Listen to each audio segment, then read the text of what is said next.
Good evening, good afternoon, and good wherever you are. This is Omnibros Live, and today, in honor of the badass himself getting another solo movie, and hopefully this one is good, reviews seem to be good, we are going to be talking all about Wolverine, aka In Logan, honor of the aka badass why himself the hell getting have I not muted this channel?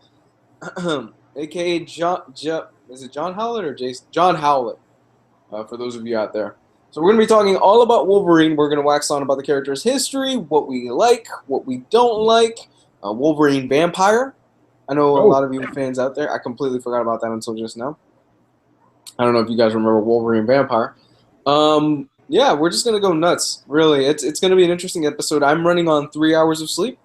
I'm going to finish this episode, and then I'm taking my happy ass down to Best Buy to go pick up Legend of Zelda, Breath of the Wild, and Nintendo Switch, and I'm going to cross my fingers to hopefully get a Pro Controller.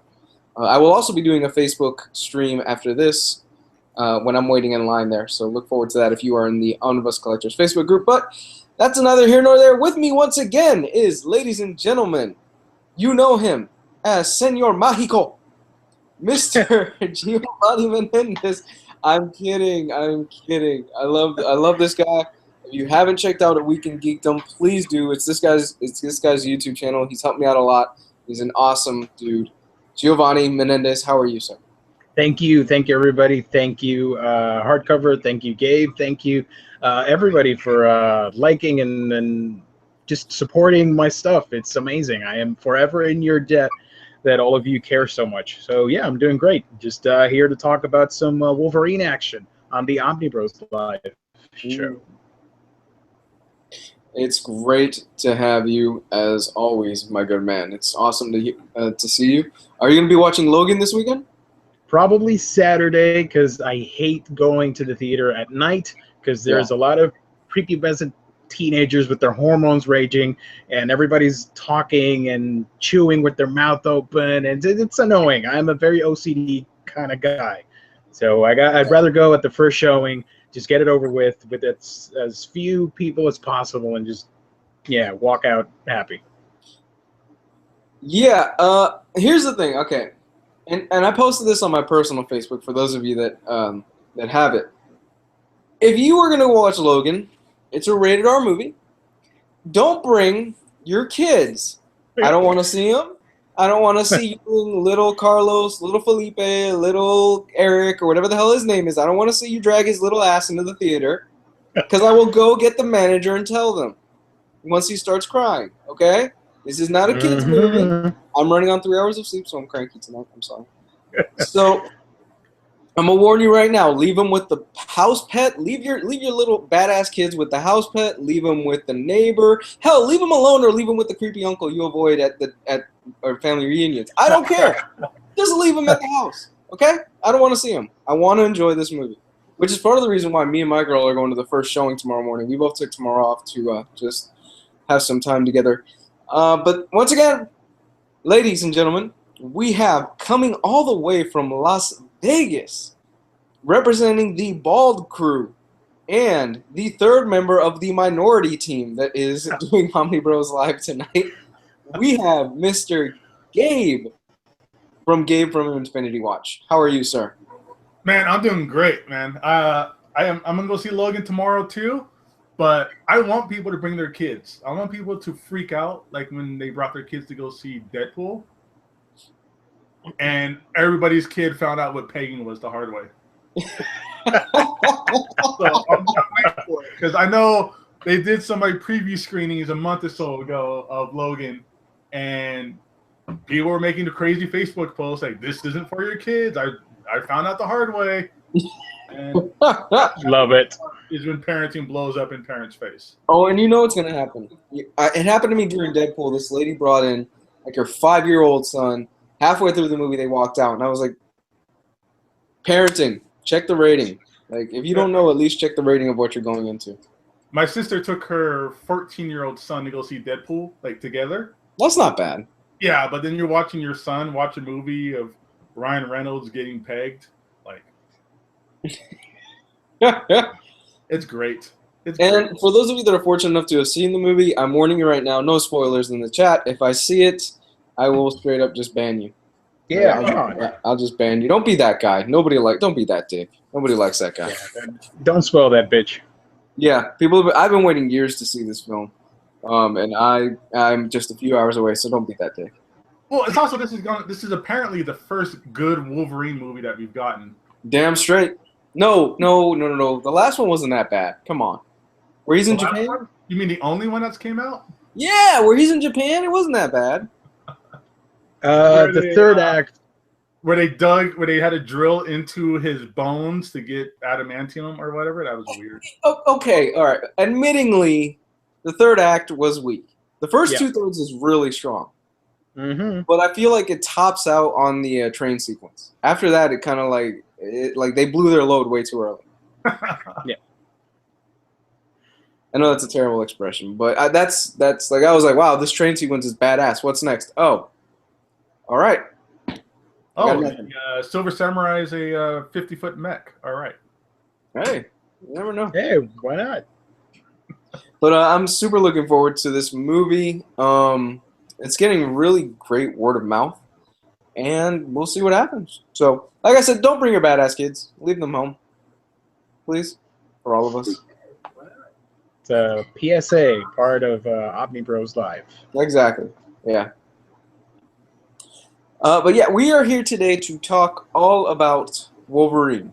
We love the character of Wolverine, all of us. We've grown up with Wolverine. Some of us, including, well, pretty much all of us, have a fondness for that 90s X-Men cartoon where Wolverine would pop his claws, but he would never do anything with them in every single episode. Or fight robots. That series a little bit more. Like as I clean my house, I put it on Hulu. Mm-hmm. And Wolverine's dialogue through that entire show is nothing but one-liners. Oh, it's terrible. And This one's for you, Morph. It's all like, "Hey, Wolverine, how you doing today?" And it's like, "Better if you weren't in my face." Like that's an entire dialogue to that whole show. Yeah, Wolverine was kind of a dick in the 90s cartoon. Kind of a dick. Yeah. He's great. This one's And- for you, Morph. I think he couldn't harm anybody, just fighting robots. You never saw him use his claws on anybody else.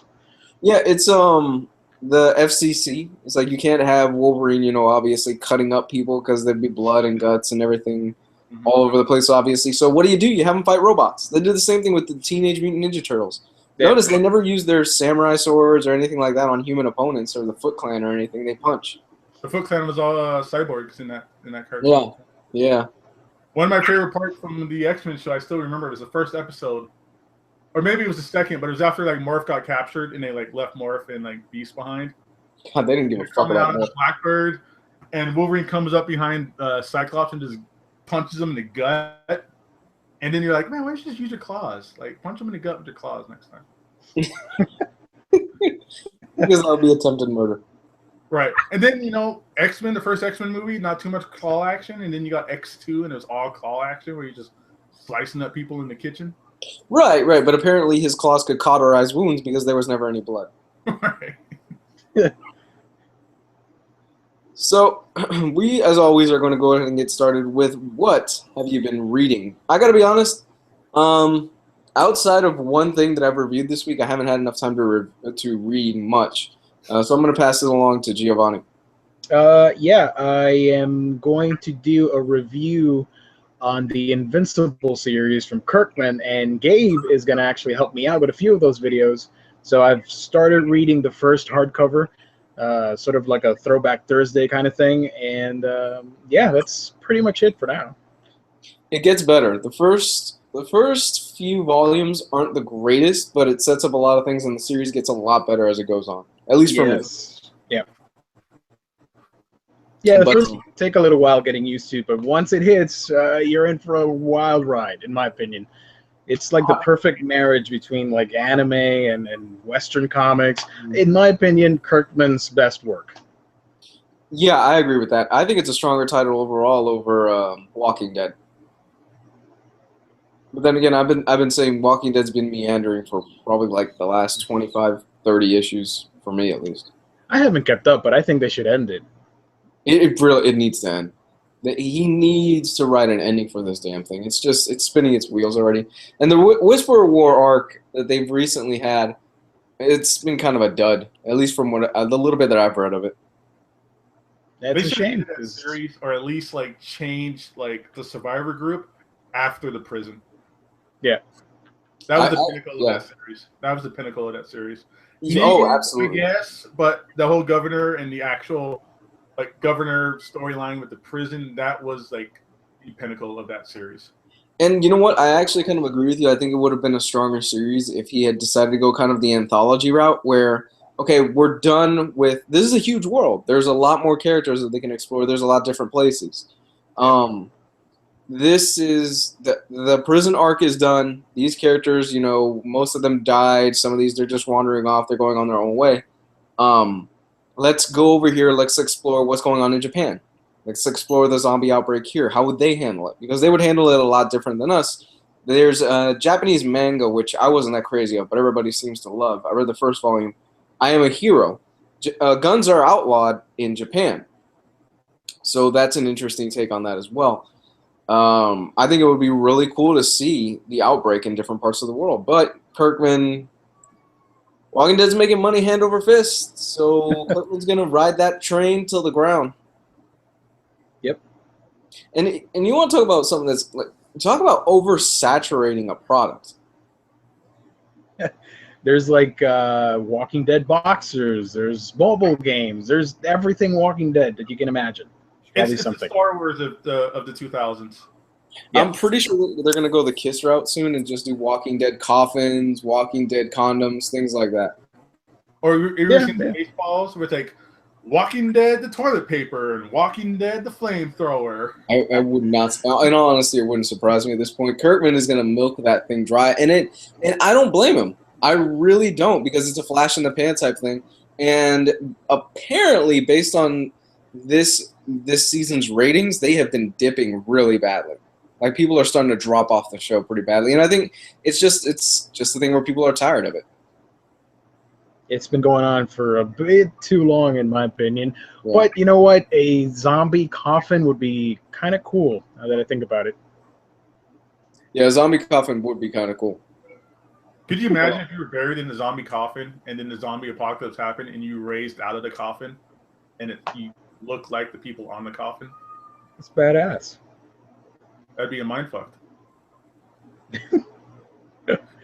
But yeah, if there is a zombie apocalypse, I'm pretty sure we'll see those coffins. But The Walking Dead, yeah, for sure needs to end, in my opinion.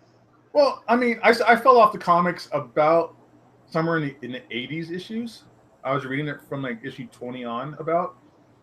And yeah, it just got very formulaic for me. You know, it was basically, especially after the prison, the survivors moved to another group where they found more members, people died, zombies attacked, they had to move to another like neighborhood, they found rinse and repeat. Some people died, they moved on, zombie attack. It was very formulaic for a very long time. I stopped reading it after that. I hear it picks up after a little bit after there, like it gets good again. Yeah, and from you guys are telling me, apparently it just kind of just, you know, falls back into its old tropes. And I hear the TV show is kind of the same way. The war arc with Negan was actually not bad. That was actually pretty good. But it seems like they recently just tried to do the same shit all over again with the Whisperer War. Mm-hmm. And just fans, they started going, okay, come on. Yeah, I mean, after like Governor, it was just Negan and other just like bad guys who had their own like clan and had their own survivor group and things like that. It just, yeah, I mean, I can't complain. I can't come up with anything as good as The Walking Dead, and nobody has in probably the last 15, 20 years that took off like this. We're the highest rated TV show there is. It's one of the only comic books that come out on a fairly monthly basis that actually gains readership every month. Yeah. So it's definitely it's a darling book. It's a success. It's lightning in a bottle. Well, that's what I think it is, though. I think it's also lightning in a bottle. Kirkman dropped. The Walking Dead started when the zombie craze was at its peak. People don't remember that. Like when that year when it dropped is like when it was at the peak where people were like really into zombies. Where you had World War Z, you had a whole bunch of other stuff that was coming out in theaters and in pop culture, and people were just eating anything up involving zombies. So it was really just a flash in the pan, and he got lucky with that. Yep. Yeah, well, you know, hey, I wish I had a small percentage of the Walking Dead empire. Yeah, because if you look at that first season, the first season, it ain't good. Like, that first season is pretty terrible. Yeah, and then after Frank Darabont The left, first episode was good. The first episode's really good. You know, after Frank Darabont left, who was kind of like the head zombie guru, it kind of just, you know, kind of fell off to the side. I mean, the farm season was like 2 seasons long. Oh, God. Ridiculous. That farm, that was End terrible. with you know, a child's death. You know, like, that was messed up. But, you know. Still not the darkest thing that I've read this week. Walking Dead is basically like Dragon Ball Z. Like, the farm is your Namek. It's sort of that type of situation where they're just stretching things. And The farm is same Snake Way, Gio. Oh, yeah. Snake Way, where it was like 40 episodes of just Goku falling off the Running. Wow, I already got one But down. yeah, But wow, somebody really fucking likes Walking Dead. Yeah, damn. whoever disliked that, we tend to derail stuff. So just chill out, bro. Chill out. It's no big deal. It happens. We'll talk about something bad, and then we'll talk about something great. You know, we'll turn There you guys go. on. I'm pretty sure at some point I've pissed somebody off on this YouTube show. Hey, if you're not pissing people off, you're not doing something right. Yep. Anyway, so yeah, Gabe, what have you read this week, man? You know what? I'm gonna have to just echo exactly what Gio said. I've been reading Invincible also. There you go. Love this book. This is such an amazing title. It's something that we always throw out the term like hype train and the next big thing to come out. Invincible should be it. Like, Invincible does not get the love and the respect that it deserves. I mean, we've been talking about this whole time before. It's Kirkman's better book, 100%. It's the best superhero book that's been put out the last 10 years. It really is. Invincible. Amen. I remember reading it just because I heard good stuff about it, and I picked up the trades way back in the day when trades were coming out for this. Coincidentally, the trades are the first thing I ever bought off of DCBS back in like 2007. Wow. So The series is. I remember reading it, and you read it's really cute. The first like trade paperback, the first 6 issues is really cute, and it's very Spider-Man, where you got Mark, who's a teenage kid who found his powers, and he's going to school, and his dad's like Superman, and there's like superhero groups, and he's trying to join a superhero group himself. And then just out of nowhere, like the next issue that you flip, it just the entire series. I'm not gonna spoil anything, but the entire series takes literally a 180, and it turns into Dragon Ball Z, where it's the most intense, gory slugfest you'll ever see in comics, and they last for issues and issues and issues of just fights and fights and fights. It's great. Yeah, it really is. And it kind of makes me wonder if Kirkman had originally had this started out more of an all ages book, but he saw it wasn't doing so hot when it first came out. So he was like, well, maybe I need to ratchet this up a little bit. And he decided to do a 180 on it. It feels That could be it. It feels like it was going to be like Super Dinosaur, where it's really cute and fun. Right, because I would. Corey Walker was doing it's very like simple art. It's very simple lines. And then once it gets gory and violent, that's when Ryan Otley takes over, and it's just a completely different show. Right, because the first two trades, it's your pretty standard superhero all ages book. And it wasn't until probably like the third trade that the book just goes a 180 when you find out the reveal of who was the guy that was like killing all these heroes. Yep. And if you don't have to wait for the reveal, it's like everybody fucking dies. And the next page is like, oh shit, this just happened. Like, what's going on? And the entire story just changes. It's almost like when you watch a TV show and the season swaps over and you hear about the writer's room changing and it's like a completely different TV show. That's exactly how it felt with Invincible, but not in a negative way whatsoever. Yeah, it's ending soon too, isn't it? Yeah. That's kind of what got me and Gio talking about it, because unfortunately, it's ending for whatever reason, sales, or maybe they just hit their, the natural story end. But they started their last arc. So these are going to be the last 12 issues that are coming out. I forgot what the issue number is. I want to say it's like 125, and it's 25 cents. So if you guys can go out there, willing to spend a quarter to see what's going on in Invincible, go for it. And we'll finally be able to see if Kirkman can actually stick to an ending, because he hasn't had to end the series until now. And you ask most writers, and they'll say, "Look, writing a beginning and a middle, it's hard stuff, but it's nothing like writing an ending is the most challenging thing, because you have to close every single storyline. You have to give a sense of pathos and a sense of conclusion to the characters and the readers, and it's a very difficult thing. And a lot of writers, they really stumble on it. And Kirkman, for whatever reason, is throughout the years he's gotten a little bit of shit where people are saying, he doesn't end series because he can't. So I guess we'll pretty much.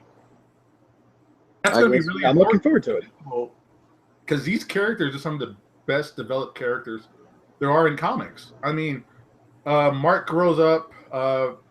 Things happen. I don't want to get into it, but it's very gradual. It's very natural, evolving of the character. And they deal with social issues like female raping men. There's a scene like that in one of the comics. That was rough. The series. That was really rough. Father identity issues. I mean, there's a lot of subtext to this book. It's not, if you scratch the surface, there's a lot of really crazy stuff underneath it.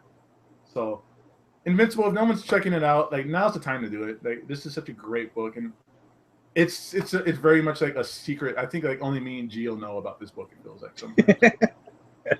So somebody's asking, what does this have to do with Wolverine? I'm guessing you're new, because we always start the show off with what we've been reading throughout the week. Exactly. Come on.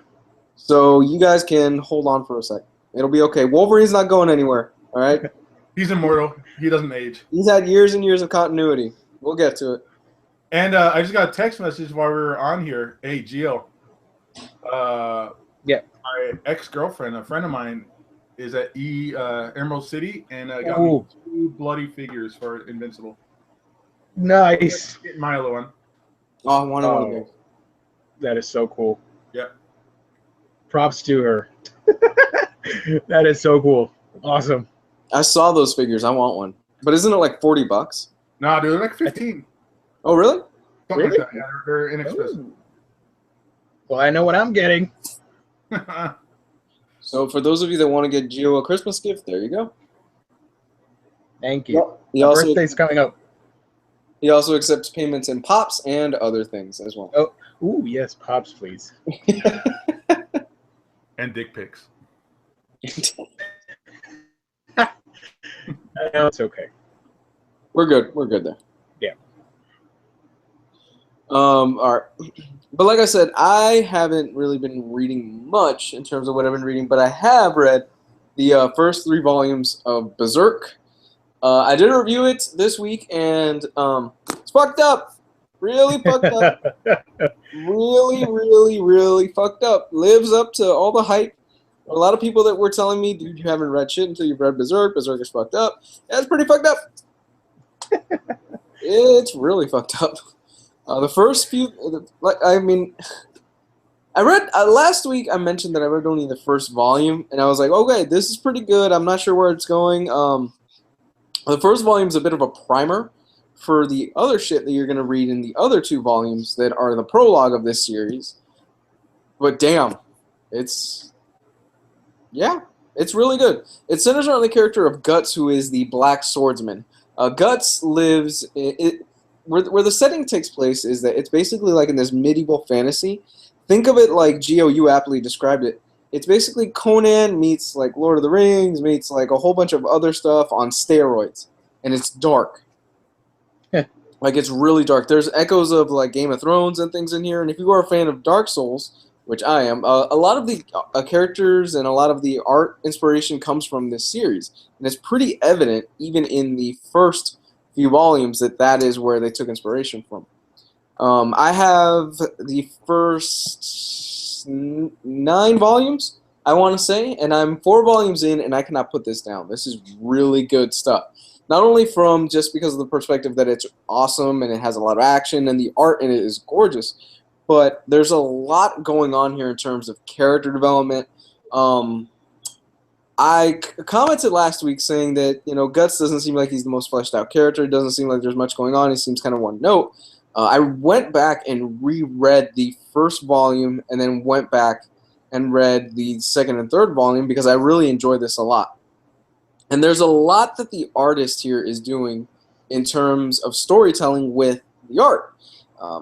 Guts is a man of very few words. So, like, let's say a little girl will get killed or something like that.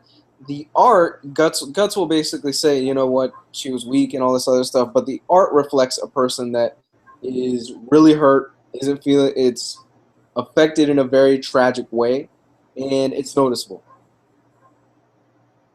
Sounds pretty interesting. It's really good. He's basically just like a giant demon hunter. I enjoy the hell out of this. This was a blast all the way. And how many volumes are there for Berserk? 37 with volume 38 coming soon. Damn, that's a lot of volumes. Jesus.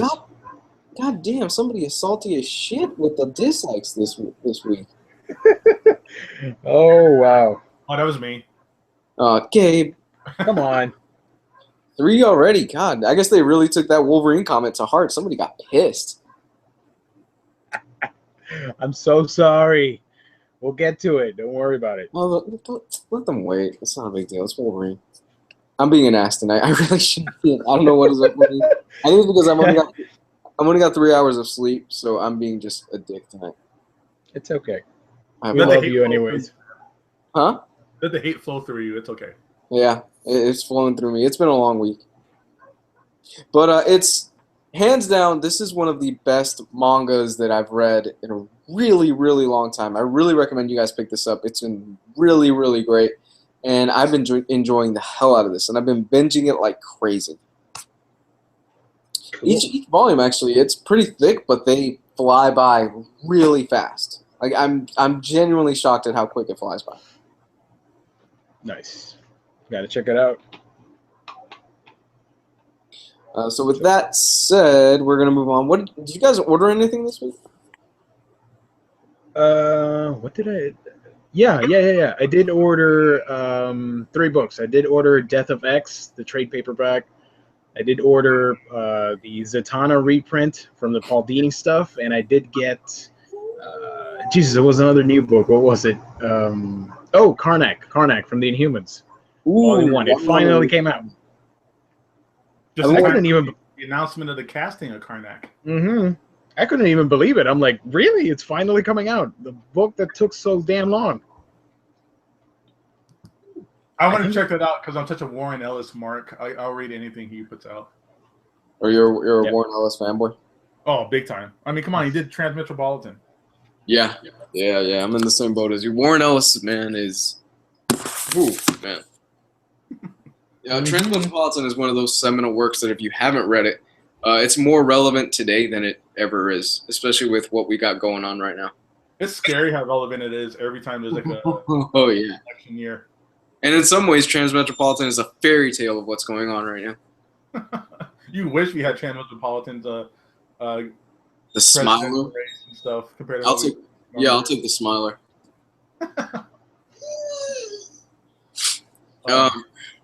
So I've been wanting to read that Karnak series. I heard it's really good. Warren Ellis seldom disappoints. Mm-hmm. It looks pretty good. The art is amazing in it. Who does the art on it? I forget. I think it was. Hold on, I'm gonna look for it up because I don't know. Gio, can you answer me the question? Why is it that the X-Men are getting replaced by the Inhumans? Basically, none of that is happening. Just, they want to shift things around. Fox is being a dick, so let's go ahead and just play around with the Inhumans for a little bit. But the X-Men aren't going anywhere, and the Inhumans are going to space, so people can just chill out about that stuff. They're going back to space, people. They're pulling a Poochie. Yeah, the Royals title will be the Royal Family going into space again. And I think there's another one with Secret Warriors is coming back, which is a team led by Daisy Johnson. It's if anything, the X-Men are getting the upper hand because they're getting like a ton of books in a couple months. Yeah, and that's the thing. Riley always hates it when people ask him that. But for a while there were a lot of fans online that were saying, "Oh, why are the X-Men getting replaced and stuff like that?" And I was like, "The X-Men aren't going anywhere, guys. They're not. They are here to stay. They make money." Mm-hmm. But and them doing that, I mean, people thinking of killing the X-Men or replacing them with the Inhumans, it's for money. People are reading the books now. You know, it got them talking. Gerardo Zaffino is the artist in Karnak. how's the art? I haven't seen anything. It's the first time I've seen anything from him, but it looks pretty awesome in my opinion. Does it really? Yep.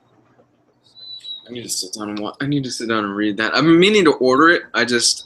There's so many things on my back catalog that I need to order and I need to pick up, and I'm getting a Nintendo Switch tonight, and I'm getting Breath of the Wild. There's just so much that. Oh God. Yeah, I'm running into that problem too because of the big omnibus sales going on right now at my local stores.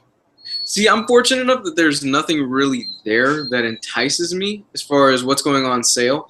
The only thing that I was kind of like, oh, okay, I might bite is the Hawkeye omnibus, because I know if I wait long enough, it'll drop down to for like $30. Yeah. I think it's already at like $35-$40 right now. Yeah, it's in that ballpark. Yeah. I mean, I waited out a while for Annihilation Conquest, and I found it for like, what, $40 at one of my local shops.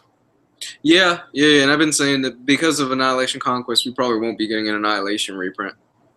Yeah, we talked about that before. Like all these omnibus that they're blowing out are like volume 2s or like sequels, or like you have to read the first, like there's a first book you have to read, and that first book is really hard to find, or there's a book in the series that's really hard to find. Death of Captain America, Annihilation, Hickman Volume 1 for Fantastic Four. Those are all super big whales. Those are all like $200, $300 books. And that's probably why Conquest didn't sell, and Volume 2 didn't sell of Fantastic Four, and some of the last Captain America omnibus, because no one's going to buy the last one if they can't get the other ones. Right. Mm-hmm. We're sticklers for continuity. If you're a comic book guy, you're super big on continuity, and or even just like, I don't want an omnibus and then like 4 trades. That just looks weird, or I don't like that, or that's not what I'm looking for. Oh, that OCD on the shelf. Yeah, that gets most of us.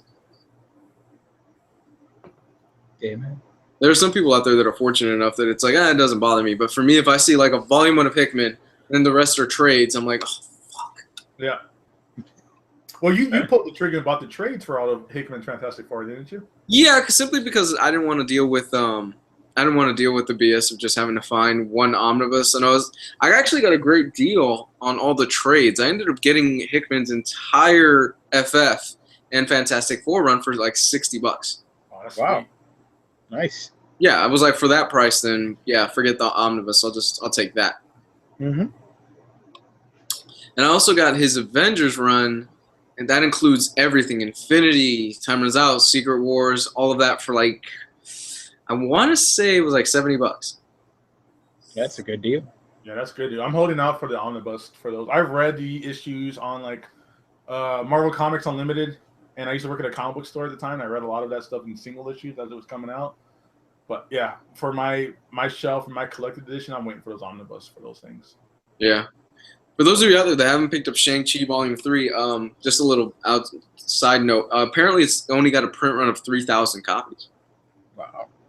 So that's going to go fast. Yeah, that's going to go fast. I saw that today. Or like the other day or something like that. So if you haven't picked it up, I recommend you do check that one out.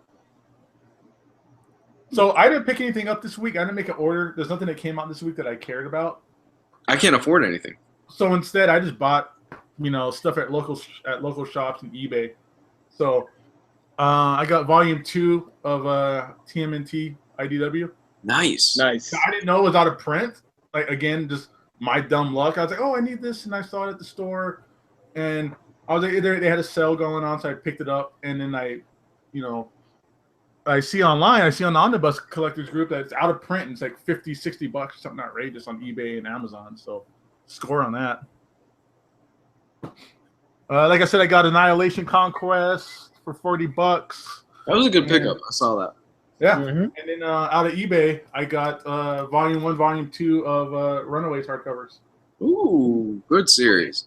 For like $30. And then Volume 3, I'm getting from Omnidog himself, from Jess. Actually, I bet anything's probably sitting in my mailbox. I haven't checked my mail in a couple days. Oh. But yeah, that's kind of what I've been doing with that. You know, it's kind of a good time. There's nothing big I'm looking forward to omnibus-wise or anything like that. I think until like April. Yeah, it's this is kind of a weird period because the past few months we've had like 1 or 2 weeks each month where it was like there's like 4 or 5 books that everybody wanted to get. And now we're kind of in this really big lull period where there's really nothing coming out for a while in terms of like must-have books. Yeah. Like this this is not April, but there's a lot of cool stuff that I remember. I mean, other than like Daredevil. Yeah. I already had that ordered through DCBS, so I'll be getting that in the mail eventually. That's what I was going to say. This week, the only real memorable thing was the Daredevil by Mark Waid omnibus, but even then, most of us have it collected in either trades or official hardcovers, so a lot of us are passing on it. I'm passing on it. I'm not even picking it up. Yeah, I'm amazed to see so many people passing on it. I pre-ordered it because at the time, every single Daredevil omnibus is out of print. You know, this is before they announced the reprints for Brubaker's run. You know, Bendis's 2 omnibus are out of print. Brubaker's other 2 omnibus are out of print. Like everything Daredevil was out of print, so I just pre-ordered the Mark Waid one, so I didn't miss out on it. But apparently nobody cares, or already has it, or they're just gonna wait on it, or you know, they'd rather buy Karnak instead, or. Yeah, there's a lot of little things that like little trades and little hardcovers that are coming out over the next few weeks that everybody's gonna probably snatch up or look at and go, maybe I'll hold out on that, yada yada yada. But for the most part, it's dry. Like it's really dry in terms of what's coming out, at least for me, which is great because like this week is in other forms of media, it's not dry. Like this is a friggin' huge week in terms of movies and video games. Oh yeah, I mean. It'd be hard for you to pick up the Switch probably if you had to go. But there's a bunch of, you know, AAA omnibus coming out the same week too. Yeah. Mm-hmm. So I mean, it's coming out soon though. I picked up the new previews, and that has the solicitation for the reprint of the Garth Ennis Punisher, the solicitation for Planet Hulk omnibus. So there's some good stuff coming out, you know, later in the year. Yeah, there's some really good stuff. Like this week alone, let's see. We got Doctor Strange on Blu-ray. We have Logan that comes out in theaters, which I completely missed the ball on picking up that steelbook for Doctor Strange. I wanted to get it, and it slipped my mind. I know, Gio, you were going to go for it, weren't you? I forgot. Yeah. I'm same as you. I totally forgot about it. I was at work, and I was like, what am I forgetting today? And then like I was scrolling through my phone on Facebook during my lunch, and I was like, fuck, Doctor Strange came out today on Blu-ray. And I went to Best Buy online, and sure enough, every single Best Buy within like 50 miles of me, the steelbook was gone because it's scalpers. Mm-hmm. And they're selling it for like $50 on eBay, something like that. Something stupid like that. Yeah, and here's the thing. When Guardians of the Galaxy Volume, the first one came out, and it had like the real cassette tape case and everything, that it was a Best Buy exclusive. I saw guys walk out with like 10 or 15 of them at a time. Jesus. That's stupid. Those guys are assholes. Yeah. Just flat out, dude. And if you're gonna buy a movie for that amount, then yeah, just stop. Don't pay that price. No. Is it for a case? For just a case. And so you got that. You got Doctor Strange. You got Logan. And in terms of video game, you have Horizon, which I've been playing. And in fact, I have the screen paused right now on Horizon right now because that's part of what I was doing before I was getting ready for this show, which is incredible. You have the Nintendo Switch, and you have Zelda Breath of the Wild, which apparently everybody's saying is like the greatest game of all time. So I'm like, oh, yeah, all right. And for those of you 90s and 80s kids like myself, you have Bomberman that's coming out also. Yes. Wow. It's a heavy week, geek-wise. Yeah. Get those taxes ready. Get those taxes ready. Oh yeah, I've been working on them today. I'll give you one of my kids' Social Security numbers to help you out. Thank you so much, Gabe. Thank you.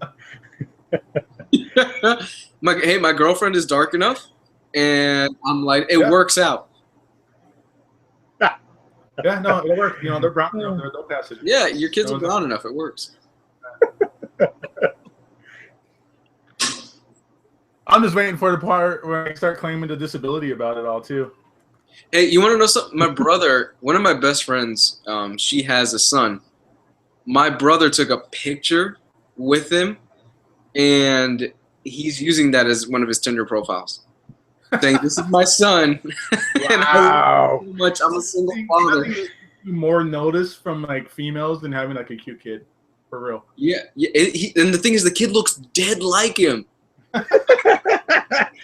And I was talking to him the other day, and I was like, "So how many hits have you gotten on Tinder?" He goes, "I have never gotten more hits on Tinder than when I do right now, saying I'm a single father with this kid." Everybody's swiping right on that kid.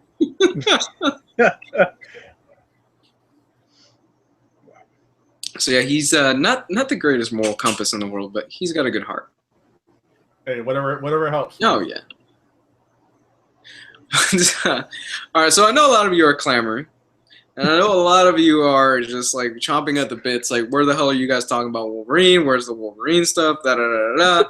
You'll notice we're actually flying through this pretty quick today, mostly because, like I said, I'm running on 3 hours of sleep, and I got to get out of here pretty soon. So, Wolverine though is a character that I grew up with, and like many kids in my generation, if you grew up in the 80s and the 90s, if you're old like me, then chances are Wolverine is one of your favorite X-Men for a whole bunch of different reasons. He was always the badass. As a kid, you grew up and watched him in the 90s, in the 90s X-Men series. And then, you know, in the 2000s, you had Hugh Jackman, who portrayed him and who kind of changed the perspective on the character of Wolverine in a lot of people's eyes.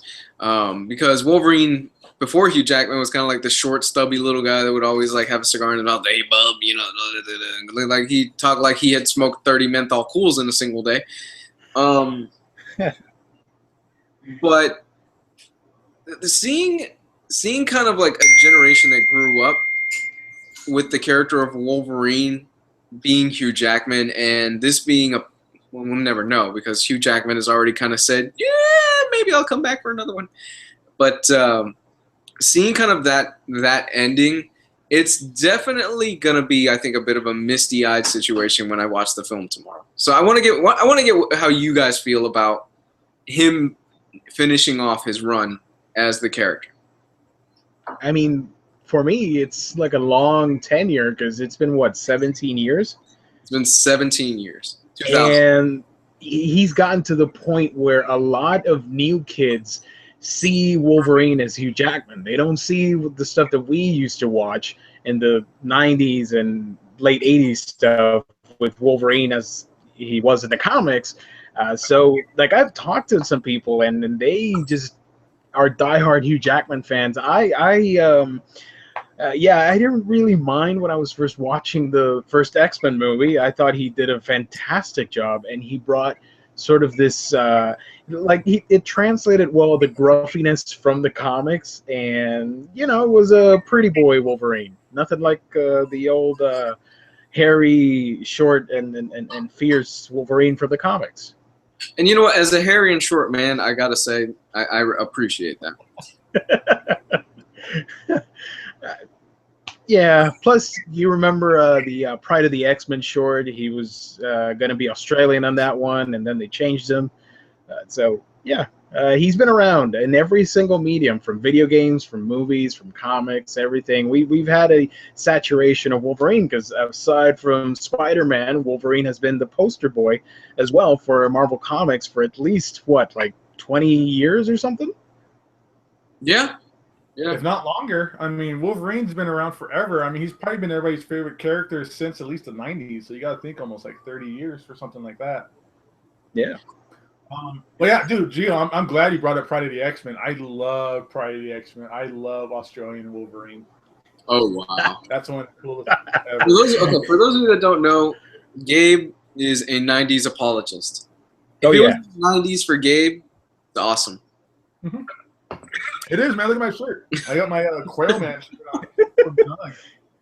So much so that we tend to pick on him a little bit. We do it out of love. We don't actually mean anything about it, but he loves the 90s. He loves that time period. That is his deal. He loves the comics. And the thing is, he doesn't say it in a hipsterish kind of way. He legit loves that time period. It's not like where you get, today, like the 20-something hipsters that are like, oh man, that was really freaking cool. Oh yeah, I love characters like, Dupe and all this other stuff. And wow, Dupe isn't even a 90s character, but like, really obscure random characters from the 90s. No, Gabe legit really loves 90s comics. And more power to you, man. Hey, that's the stuff I grew up on, man. I'm old. I'm 36 years old. So the 90s was my sweet point for comics. I mean, I grew up during, I started reading comics in the late 80s, early 90s, right before the X-Men cartoon came out. And then again, for 90s apologists, I was there when Image first launched. I was there, there's my hipster term for today. I was there when Image launched, and that's back when Rob Liefeld was cool, and he will always be cool, and Jim Lee, and Will Spataccio, and all those guys, Youngblood, Wildstorm, Youngblood, all that great stuff. That was the best stuff going on. Mm-hmm. I love it. And then the X-Men 90s cartoons, I mean, there's guys like you who are a little bit younger than I am in your early, mid-20s who that's still your pinnacle X-Men is that 90s series. I remember recording that stuff on VHS as a kid. Oh man. Yeah, I remember that. VHS, yeah. All right. You know what? Speaking of VHS, I remember going to Sunday school to get my confirmation and all that stuff because when I grew up Catholic. And I didn't give a damn about it, in all honesty, because in the back of my mind, I was like, I've got Pokemon recording at home on VHS. And it is the Magmar versus Charizard Part 2 fight. And I was like, I will be damned if I miss it. Mm-hmm. I almost won. Yeah, I was the only one in my family that knew how to program the VCR. Hey, everybody in my family had a VCR that flashed 12 o'clock, but mine didn't. I had that shit on lock so that I could record X-Men and so I could record like Gargoyles and the Aladdin series and stuff like that. I had that shit on point. If you were a kid in the 90s, though, that was a hype fight where you had Charizard finally go off against Magmar. I remember that fight. Yep. And we were talking about it earlier, man, but look, I got my Street Sharks DVD set here. Oh, Street Sharks. Oh, so 90s. I'm telling you, I'm half tempted to do like either a second YouTube channel or do parts on my YouTube channel where I just talk about 90s cartoons. Do it. Yeah, go for it. Because I got the largest collection there is, man. I love that stuff. That's it. But yeah, Wolverine. Oh yeah, I mean, back on Wolverine. I mean, again, 90s. Everybody gives 90s kind of like the bad rap. But some of the best stuff, I'll bring it up here because I have it. Some of the best stuff Wolverine related from the 90s that just kind of pinnacle, essential like moments of Wolverine's history. X-Men 25. Where Magneto rips the adamantium out of his pores. That's one of the most craziest things that can ever happen in that time. And this is still like relevant to today. I mean, even in the movies, you have Hugh Jackman with bone claws. Before this happened, everybody just thought that the claws were like implanted into him. There's covers of X-Men number 3, in fact, where Jim Lee drew, it's a battle, maybe it's 4, I forget. It's either 3 or 4. I'm going to say 4. Maybe 5. Whatever. There's a cover where Jim Lee drew Wolverine fighting Omega Red on the cover, and Wolverine's arms are all ripped up. And inside of his forearms, you can see the blades being pushed out by pistons. So for the longest time, it wasn't that he had bone claws. It's just that his claws were manually inserted into him during the Weapon X experiments and stuff like that. So that was a huge turning point. They ripped the adamantium out of him, and then the next issue of that storyline, which is Fatal Attractions, I want to get that omnibus, is when he pops his claws for the first time in his bone, and it's the most outrageous, bloody, goriest thing that you've ever seen, ever. It was great, and that's just one of the things that 90s comics, bad, nasty stuff, art's terrible, whatever, but you can't deny this cover with a hologram Gambit on the cover. Look at that motherfucker. That thing is the shit. I have probably 6 copies of this book. Just because every time I find it, $1, I'm gonna fucking buy it. There's everything you have just said in the last 2 sentences. Literally everything wrong with 90s comics. Yes. Yeah. Look at that hologram card of Gambit. That's the shit, dude. Like, come on. Like, this is my original copy, and I was a kid. I used to I had like a label maker, and I used to this is Fatal Attractions Part 4. I had written on here and stuff like that. So, yeah, I mean, Nice. That's one of my favorite just all time like Wolverine moments is when the Animan team. I mean, they did an homage of it in which X-Men movie was it? Was it Days of Future Past where they did that? Yeah. Where all the like rebar from like the construction is all like implanted into Wolverine and stuff. Yeah. Like that's great. And and when you think of Wolverine in the movies, it's always going to be Hugh Jackman. I mean, we've had Spider-Man recast probably like half a dozen times. It feels like Hulk has been recast. There's been all these characters recast. But for the longest time, Wolverine has always been Hugh Jackman. Yeah. That's probably the first time that they do it all the time now. Anytime that a movie character is different in the movies than counterpart, they change it in the comics. But the first time that really happened that I could think of was them turning short, stubby, hairy, attitude-ridden Wolverine into 6'2" gorgeous man, man beef. But they do it all the time. Like, Star-Lord looks different, and Gamora looks different, and they do it all the time, and there's nothing wrong about it. But the first time that that's happened has been with Wolverine and Hugh Jackman, and that just kind of solidified his presence and his facial features and him as that character. Yeah, it's an iconic role, and the thing is, you have a whole generation of people that have grown up with this character and with this actor playing this character. In a lot of ways, Hugh Jackman owes his career to this character, because this was really, I would say this, like, he's not a terrible actor, far from it. He's an amazing actor, and a lot of his work is great. Prestige happens to be one of my favorite Christopher Nolan film of all time. But Wolverine is what really put him on the map, and it's going to be a little bit bittersweet. It's bittersweet to see him actually hang up the claws, per se, as a lot of people are saying. And I'm curious who it is that they're going to get to take up the mantle afterwards, and I'm curious what you guys want to. Who would you guys pick to see? I know I would personally like to see, and I know it's a popular choice, I would like to see Tom Hardy. Yeah, the thing is, no matter who they get, he is going to get a ton of shit just because it's not Hugh Jackman. Even if it's the perfect Wolverine, people are still going to hate on him because it's not Hugh Jackman. It's just, I mean, 17 years. That's longer than Bond's. I'm talking about James Bond or Avengers characters. None of that. And Tom Hardy's an excellent choice. I think that'd be a great pick for Wolverine, in my opinion. I'd say either Tom Hardy or Tom Cruise. Jumping on the couch, slicing up people. Oh wait, I got Wolverine trying to get clear. He's just gonna be running for 3 hours. Oh man, all dramatic. Okay, have you guys noticed all Tom Cruise movies? He's running throughout every single, and he has the same run pose every single movie. He's got like that Terminator run. With the hands.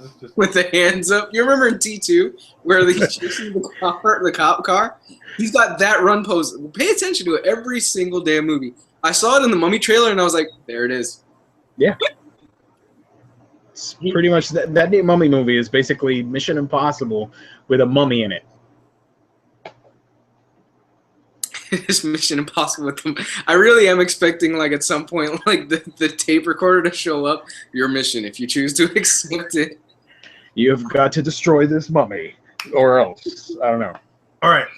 You know who'd be the perfect Wolverine? Who? I had to think about it, and it's just popped in my head. Riley. You guys both we've all seen Split, right? In fact, I'm pretty sure Riley is sending his audition tape into the Fox this afternoon. That's going to be with us. So you guys we've all seen Split, right? We've talked about it in the chat that we have. We've seen Split, right? Yeah. The fucking uncle, that shitty piece of shit uncle. Oh, wow. Yeah. Okay.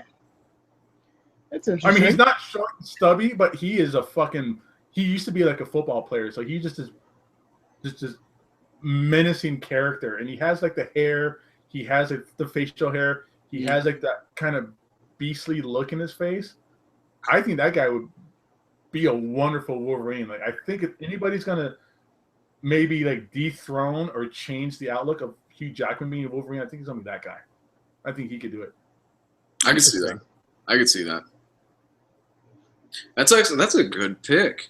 Somebody's saying. And for those of you who haven't seen Split, he's also the main guards in the newest season of Orange Is the New Black. I've only seen badass, like he's a badass guy, dude. Like he's intimidating as shit. Somebody's saying is Norman Reedus as Wolverine. I'll pass. Yeah, he's in Boondock Saints, so fuck him. I don't know. Hey, first Boondock Saints is good. Second one was trash. Yeah. Okay. But that's your '90s apologist right there. You know what? I still remember as a kid looking through comics and seeing that issue that you're talking about, where Wolverine gets the metal ripped out of his skin by Magneto. I was like, holy shit! Like he ripped out the metal from his skin. Yeah, dude, that's rough. Like he was fucked up and it was like in a coma for a while, and like Jean Grey had to use all of her like telekinesis to keep his body and his mind together. Like it's awesome. Yeah. And the thing is that because of it, his healing factor was damaged and he was really weak for a while. Yep. And then later in Wolverine 100, I wish I had that here. Cable's son Genesis tries to put the adamantium back into him, and his body rejects it, and that's when he loses his nose and he turns into super cool feral Wolverine. Oh God. Yeah. Wow, I remember feral Wolverine. I remember hating feral Wolverine. Here's the page from X-Men 25 where he gets his adamantium ripped out of him.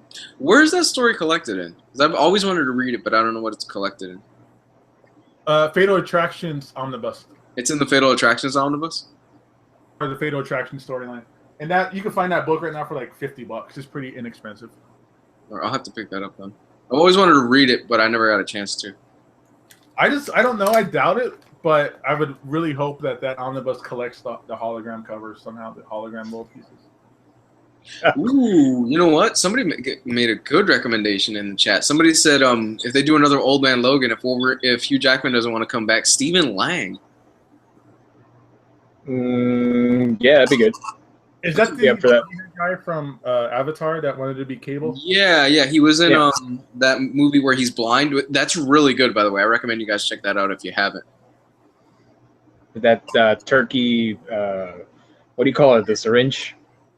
Oh yeah, man. That was gross. Yeah, the turkey baster. I was like, baster. He's basting that. Okay. All right. All right, that's an interesting way to baste a turkey. Gross. Jesus. But yeah, Stephen Lang, I think, would be great. Although, I kind of want to see him as Cable, but that's just me. Everybody wants to see that guy as Cable, but I'm pretty sure he's not going to get it. Probably not. Chris Bronson's apparently the person to do it. The rumor right now of who they're trying to vet out to be Cable. Yeah. I've heard Pierce Brosnan and I've heard David Hasselhoff. Ugh. Okay. Did you ever see that Nick Fury movie he did? Yes, I love it. I love those old shitty Marvel movies.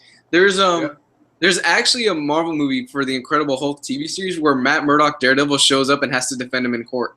Yep. Dude, I remember when I was a kid, I couldn't see that because it was past my bedtime, and I fucking threw a fit. And my grandparents had it recorded for me. I remember that. That's one of the few things from my childhood I remember other than being beat a lot. Wow. I wish that was a joke for me. Let's play Dodge the Bottle, son. Okay. Oh, wow. Hey, come here, lift up your shirt. I got to put out my cigarette. Oh, damn. Oh, no, I didn't get it that bad, at least. Jumping into comic-wise, I'm gonna start the roundtable off with, of course, if you haven't read this is Origin. For those of you that are looking to get into Wolverine and you're wondering, hey, where does the character's past? Like, what is his actual background? Because for so long, nobody really knew necessarily what it was that Wolverine's origin was. Where did he come from? Where was he born? How was he raised? Did he have any family? Things like that. Who was his father? All that type of stuff was shrouded in mystery. And I got to be completely honest. I think it's definitely a case where the character for me, at least for me, was stronger where that stuff was a mystery. It's kind of like Patton Oswalt has this great bit involving I don't really care where the things I love come from. I just love the things that I love. And I kind of have to agree with that because once you take away the mystery, it takes a little bit of the mystique away from the character, I think. That's why I don't really care where Michael Myers gets his, supernatural abilities or anything like that, I think he's a badass. He's a cool character. He's a cool serial killer and all that other stuff. He's a cool, iconic figure. But still, Wolverine Origin is a solid story all around. It's actually pretty good. I reread this probably like a month ago out of curiosity, simply because I was like, you know what, the movie's coming out and all this other stuff. I haven't read this since I was a kid, and it holds up pretty well. It doesn't hold up as strong as I thought it was as a kid, but it basically goes through Wolverine's entire childhood, where you see Wolverine, aka James Howlett, and throughout the first half of this, you're thinking, oh, this other character is Wolverine, and it turns out, no, that's not necessarily the case. It's the other one. It kind of does like a little bit of a switch on you, and there's a lot going on here. I really dug it. I really think it's solid. The art all around is really good, like really good. It's written by, who wrote this? It's been a while since Joe Quesada. Paul Jenkins. Yeah, it's written by Bill Gemmas, Joe Quesada, and Paul Jenkins. Paul Jenkins has script duties, so that means he was pretty much the overseer of it. He was the one that said, no, it's all this other stuff. Andy Kubert does the art on it, and the art in it is very, very good all the way through. I dug the hell out of this art-wise. It's interesting to see just where the character of Wolverine was when he was a kid, because he was actually very sickly. He wasn't the healthiest kid in the world. He had to stay inside a lot. He wasn't allowed to go outside and play too much. And he has this girl named Rose that he falls in love with, and you follow him through all of these early moments in his life, and you kind of get to see where the character becomes who he becomes, and you get to see the first moment that he pops his claws, and you get to see the first time the bone claws pop out and things like that. In a lot of ways, it's a really interesting tragedy because it ends on a very sour and a very dark note. Didn't they do a sequel to that book, like Origin 2 or something? No, they didn't. No, they didn't. No. No. Yeah, there's never a Wolverine Origins movie either. No, that okay. No, I've heard mixed things about Origins too. I heard everything from it was okay to it was pretty terrible. Oh. I mean, Origins 2 it's just coming in at the same time, or in this kind of mindset that Marvel currently has, where they just keep repeating events over and over again and just kind of renaming it or doing sequels. To announce the Edge of Venomverse 2.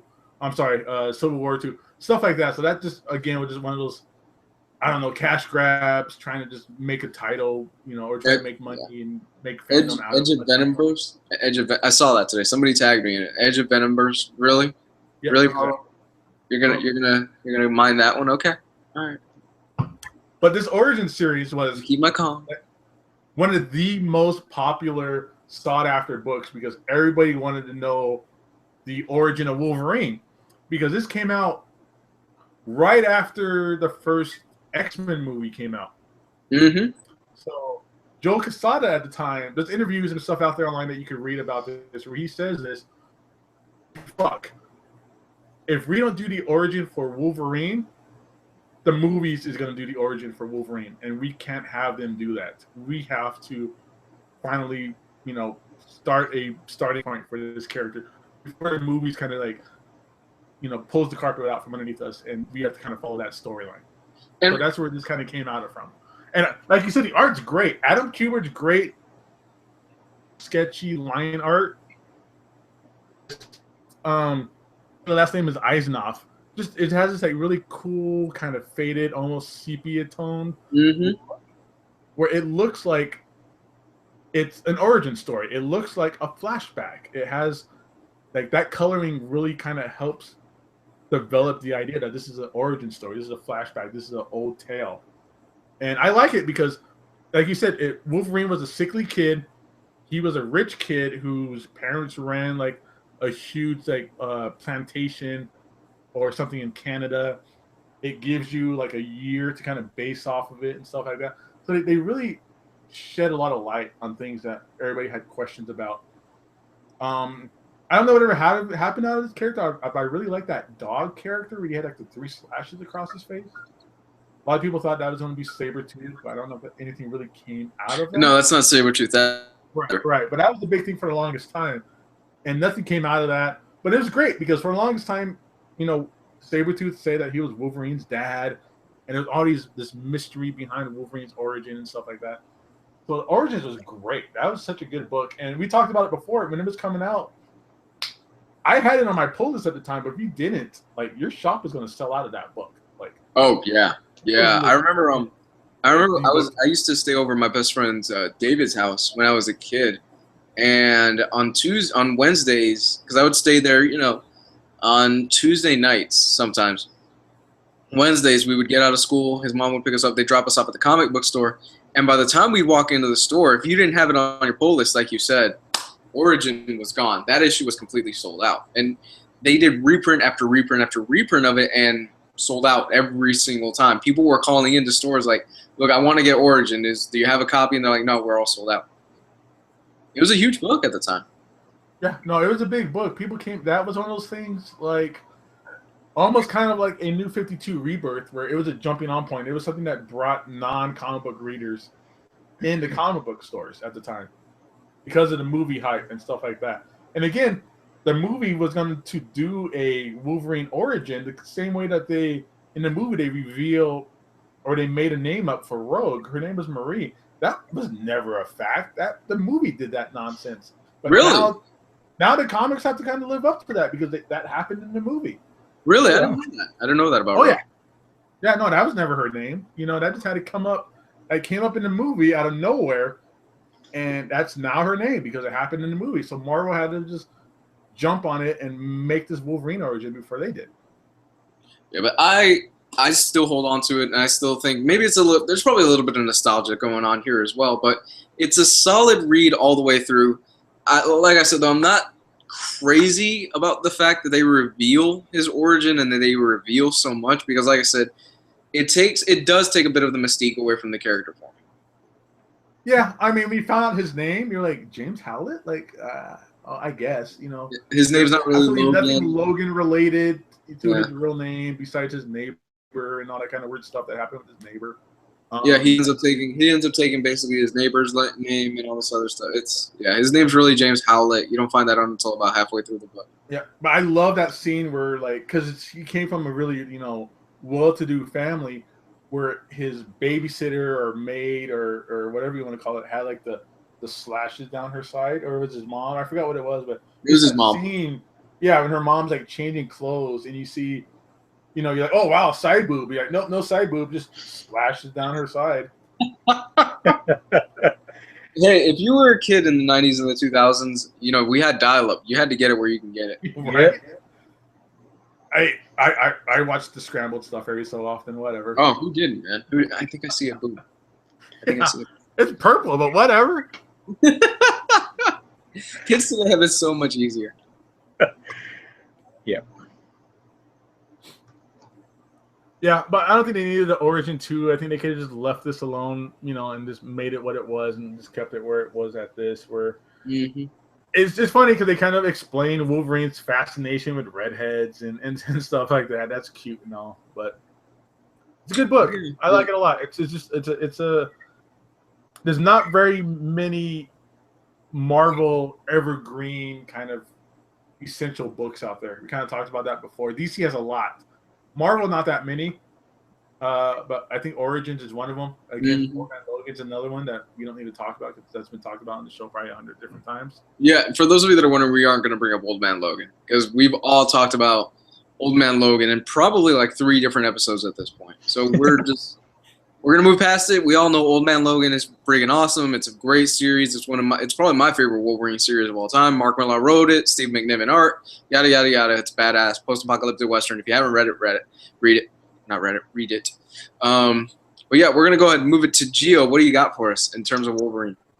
I am going to pick something completely different that I know a lot of people don't necessarily love, but I liked it. And I'm going to go with the Ultimate Universe because I am a huge nut for the Ultimate Marvel world, specifically Ultimate X-Men, Ultimate Spider-Man, Fantastic Four, and the Ultimates.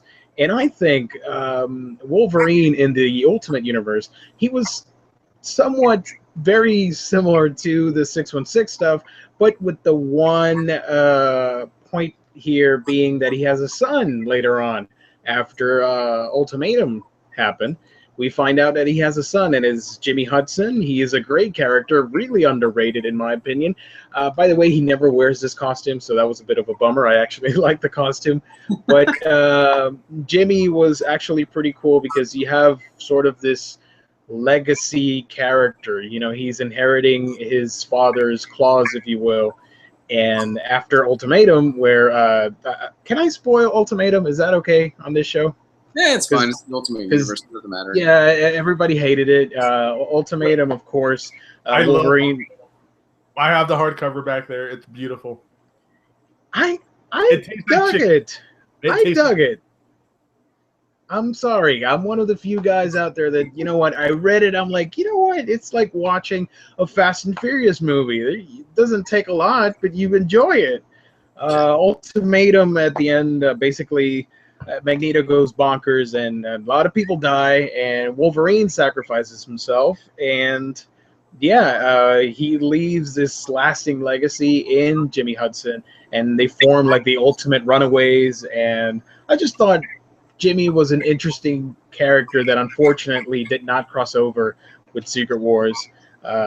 You know, it's one of those offshoots that not a lot of people read, but it's actually pretty interesting in my opinion. I don't know if you guys have read much of the Ultimate Universe. I personally haven't. I know at one point Wolverine actually fought Hulk in the Ultimate Universe and got his ass handed to him. Oh yeah, Ultimate Hulk was a beast. Basically they fight in the Himalayas, and Ultimate Hulk just literally rips him in half. And Wolverine, I think it was just his head. He heals up, or he finds his lower half, and he joins up. It was really pretty damn crazy. It made no sense for the Ultimate Universe, but whatever. But I did respect the fact that the Ultimate Universe, if you died in that world, you stayed dead.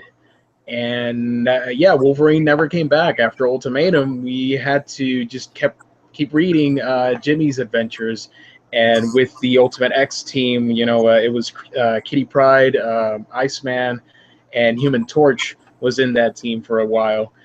And yeah, he is one of my favorite characters from the X-Men universe. I'm not, as you may know, I am not a huge X-Men fan. Like, I don't read a lot of X-Men stories, but I actually really like the X-Men, the Ultimate X-Men, especially Wolverine and his interactions with Spider-Man. And that body switching comic was actually pretty funny with Wolverine inside Peter's mind and vice versa. And yeah, Ultimate, or at least the first arc where Magneto turns the Cyclops on the Sentinels, turns the Sentinels on everybody. And Wolverine was actually, he started out as a spy for Magneto, then he turns on him and becomes part of the X-Men. I thought it was pretty interesting to take a beloved character and switch him around to such a different status quo, in my opinion. So yeah. I remember when that when those issues were first coming out with the Ultimate Universe and Wolverine, and it was like a whole big reveal, like, oh damn, he's actually working for Magneto this whole time. And I was like, wow, that's an interesting thing. But I don't know if that ever paid off or if they ever did anything with that. No, basically after that arc, if I remember correctly, there was an arc with Weapon X, and they captured everybody, and they started torturing everybody, all the X-Men. But I think, yeah, he just switched over and just became part of the team, if I remember correctly. Yeah, I love the Ultimate Universe. I mean, I sold my entire single issue collection for the most part. And one of the things I kept was most of my Ultimate Universe books: Ultimate Spider-Man, Ultimate Daredevil, Ultimate X-Men. Like those are just Ultimate Fantastic Four. I have the singles. I have most of the hardcovers. Ultimate Universe is great. I love, like you said, how Wolverine started out as kind of like a bad guy and just had to kind of just, and he was kind of tasked with joining the X-Men and being like a spy and infiltrating them, and kind of with the idea of Wolverine that he learns his humanity through Professor X and the other X-Men characters and things like that, with him being such a troubled character. I love them in Ultimates 3. A lot of people bag on Ultimates 3, but that's Joe Madureira doing the art, and that's the pinnacle for Ultimatum, where Wolverine at one point was in the bushes and kind of spied on Scarlet Witch and Quicksilver maybe making out and being really creepy brother-sister relationships going on. That was something established by Mark Millar, wasn't it? That they were a couple? Or like, yeah, I mean, early in the Ultimates storyline, they weren't like a couple, but they were just like that really close brother and sister because they were twins, and they just had that, kind of twins bond. A little bit too much. Exactly. Where I think, Quicksilver got a little bit more than the tip in, kind of weird situation going on. Didn't Wolverine spy, or not spy, didn't he bang the Scarlet Witch's mom or something like that? Oh, wait, yeah. Whoa, what? Lane. Yeah. Lane is thick. Wow.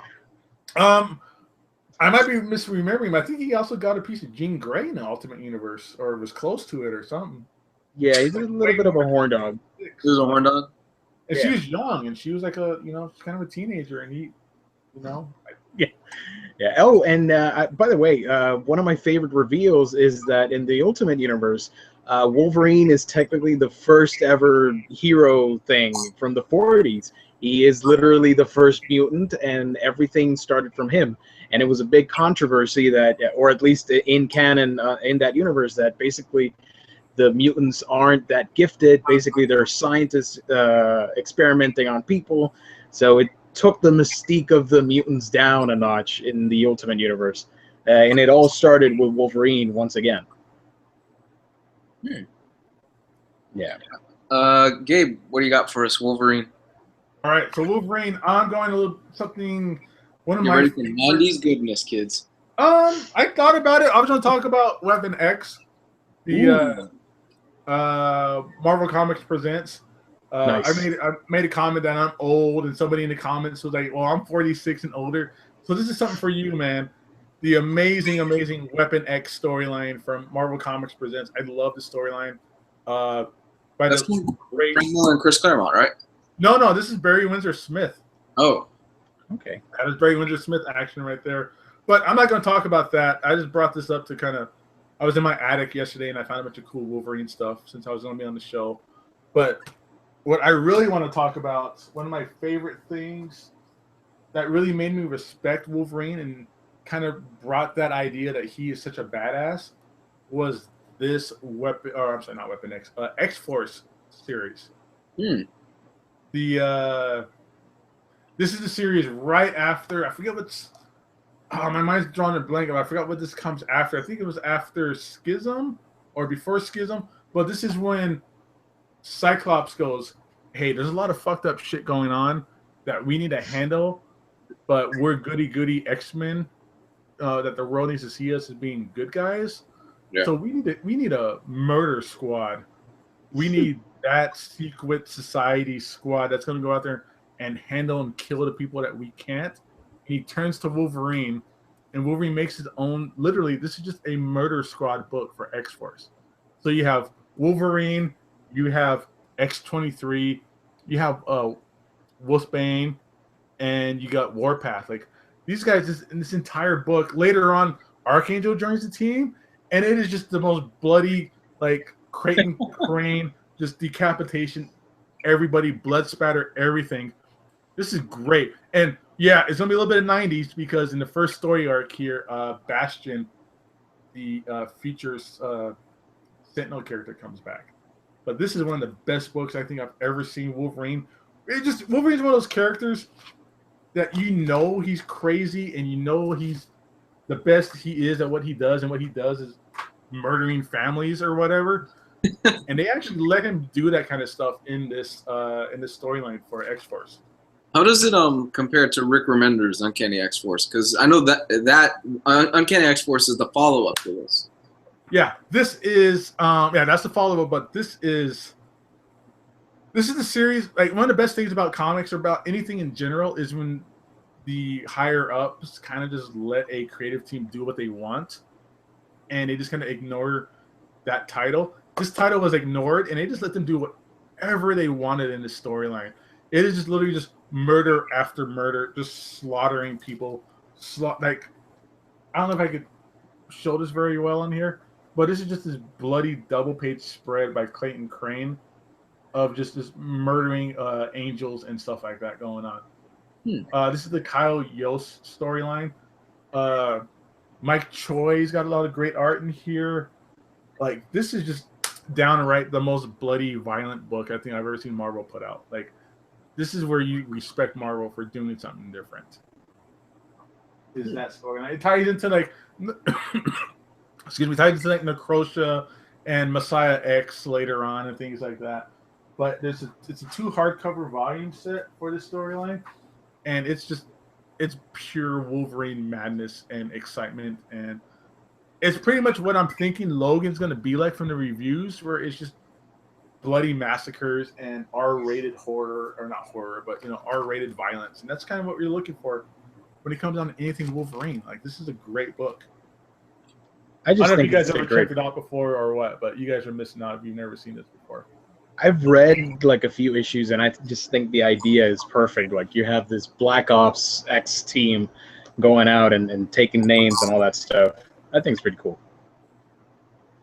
Oh, absolutely. I agree. I've always wanted to read it. I've heard mixed things about the run, but you're kind of selling me on this because it looks, at the very least, it looks pretty interesting. Yeah, so this is after Messiah Complex. I'm reading the comments. So big shout out to Dylan out in the comment section. But yeah, I just remember the scene where Cyclops just kind of just takes Wolverine to the side and is like, "Hey man, you know what we need?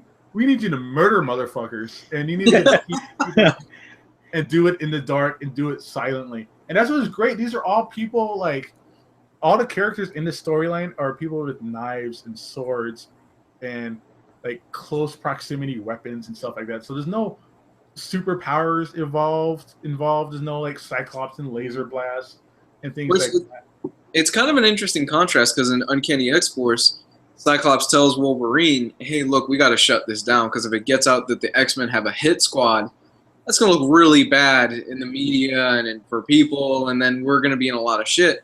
And Wolverine looks at him and goes, "Yeah, absolutely, we're shutting the whole thing down. Don't worry about it." And he goes behind his back and he's like, he asks Archangel, and Archangel's like, "So are we really shutting down?" He goes, "Hell no."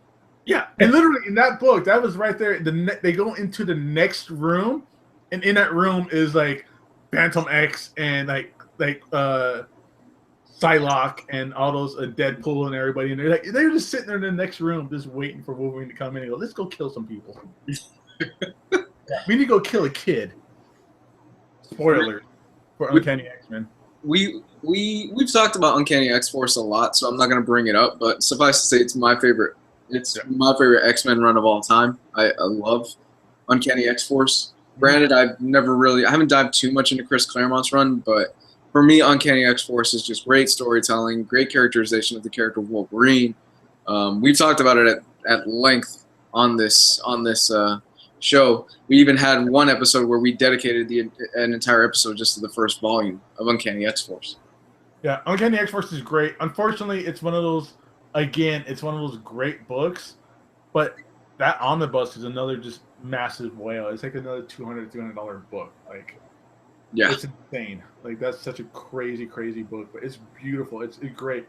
With this X-Force title, one of the things I liked about it, and it kind of ties into our like Old Man Logan movie kind of talk, is this is kind of where Wolverine and Laura, or X-23, kind of start a bond, almost like a father-daughter like relationship, where all Laura wants to do is just massacre people, and Wolverine has to be like, hey, Laura, that's cool and all. I understand, you've been through a lot of shit, but you need to kind of reel it back a little bit, and like teaches her kind of sort of how to kind of like keep that murderous rage deep down inside and use it when it's appropriate. So again, it's just that really ties in well with our idea of doing this for the Logan movie and X-23 and stuff like that. So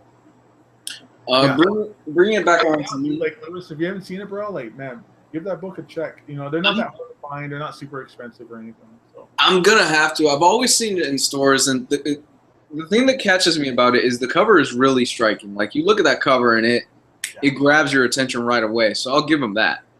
Yeah, it's just Black Ops. Like, I wish they would have kept this around. This is the kind of stuff I wish they had kind of just a ancillary title of just, you need it. I like the idea of just like, we need somebody who can do the unthinkable, and we need somebody who isn't going to be affected by it, and who's not going to care. But Wolverine and Wolfsbane and Archangel goes in there, and it's just great, man. Like, it's just I'm not here to preach violence, but sometimes it's great, it's necessary, and that's the point where that was kind of thing. What this was about was sometimes violence solves problems. Yeah. That's your second PSA for the night, kiddies. Yes. There you go. Sometimes violence solves problems, and Gio loves dick pics. Well, no, come on, man. People are going to get the wrong impressions. We'll start that. All right. Bringing it back around to me, I'm going to be doing Wolverine and the X-Men. Spinning out of, I believe it was Schism, if I'm not mistaken, where the X-Men are split. Some X-Men decide to go Wolverine, some X-Men decide to go to Scott Summers, and that spun out of basically the events that happened in Avengers versus X-Men, yada, yada, yada. Professor X is dead. He has died, and Wolverine has now decided to take up the school. It's an awesome, awesome, fun read. I dig the hell out of this. The only complaint that I really have with it is that I haven't read this in a while, but if I remember correctly, that a lot of tie-ins, the run will get going, it'll get really good, and then it'll be an issue of a tie-in, because Marvel can't go 3 months without an event. The book, it has so many tie-ins, it's ridiculous, but it's still such a fun read. Written by Jason Aaron, with a lot of the art done by Chris Bachalo, who is doing right now Doctor Strange. Really, really fun stuff. If you've ever been a teacher, or if you've ever worked in a school setting, Jason Aaron must have consulted with teachers or with a principal or something, because he nails it. He nails what it's like to actually be in a school, to actually work in a school, to be kids in a school. Because as a lot of you know, I teach at a high school, and he gets the tone down right. He gets the flavor down right. He gets everything about being a teacher. There's a great bit in here involving like the class schedule and involving Beast talking to Wolverine, saying, "Look, your teachers are all exhausted. They're overpaid, and they're underpaid, and they're extremely overworked. You got to give them a break at some point." And if you've ever taught, yeah, that's the general consensus of teachers. We're underpaid and we are overworked like crazy. And it's just little things like that, and also the fact that he's able to actually include a course schedule, so you can actually see what time the kids go to certain classes, what time, who teaches what class. For example, I think there's a bit in here where I think Gambit teaches PE or something along those lines. It's just little touches like that that really make this shine. Let me see if I can find it real quick. But if you've never read anything involving the X-Men, this is actually a pretty good jumping on point. Yeah, here we go. Class list: World History, an eyewitness account with Headmaster Logan.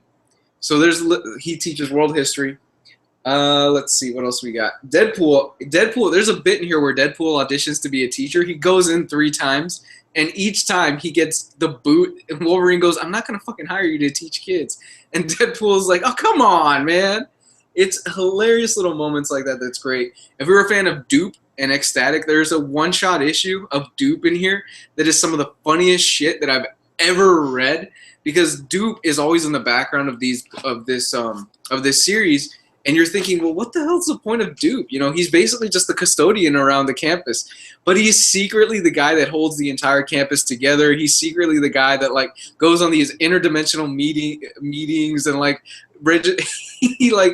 he does foreign policy with like other beings and things like that. And there's There's a moment where he crosses over with Howard the Duck. It's just great, crazy stuff, and it just shows how if you give a guy like Jason Aaron just a little bit of room to get creative and to really expand the scope, he goes nuts with it. I dig the hell out of this book, and unfortunately, I know the Omnibus is out of print. I don't know how readily available the trades are of this series, but I highly recommend, if you have never read any X-Men stories and if you have a passing interest in the character of Wolverine, this is a great pickup.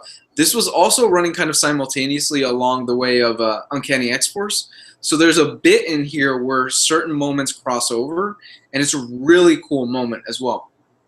Also, for those of you that have read Uncanny X-Force, a lot of the stuff that happens with the character of Kid Apocalypse, that's resolved in this book. Because there's a certain point where Kid Apocalypse actually ends up going to the Jean Grey School, and you see him coming here, and you see him start to learn and grow. And a lot of things that happen at the end of Uncanny X-Force involving Archangel, that pays out in here as well. So it's a lot of little moments like that that really make this a special book in my eyes, and really a lot of people were sleeping on it. Yes, like I said, the big downside is that it does cross over a few times with Marvel's shitty events, but it's still a solid read all the way through. Quentin Quire in that book is amazing. Oh, he's great. Yeah. If you guys read like New X-Men by Grant Morrison, Quentin Quire, like he shows up in this book and he's there just to give Wolverine shit, like through the whole comic book series. It's great. He does a part. I like the issue where they go to like another planet and they gamble to try and get money to kind of save the school a little bit. Stuff like that. Like Quentin Quire, that he's the star of that book. Him and Toad. Toad is the janitor in that book. Just a little as a side, Sam Cluxon Jr. He says, agreed, teachers are underpaid, but they get a lot of days off plus the summer. I urge you, try to teach. Try to teach one semester, and then while you're at it, try to make by with what they get you, what they pay you over the summer. That just kind of hit a real big note on me. That's really one of the sore spots, because during our summers, we're actually kind of preparing for what's going to happen throughout the rest of the school year, because we don't have enough time to prep throughout the school year. So just, a little bit of food for thought.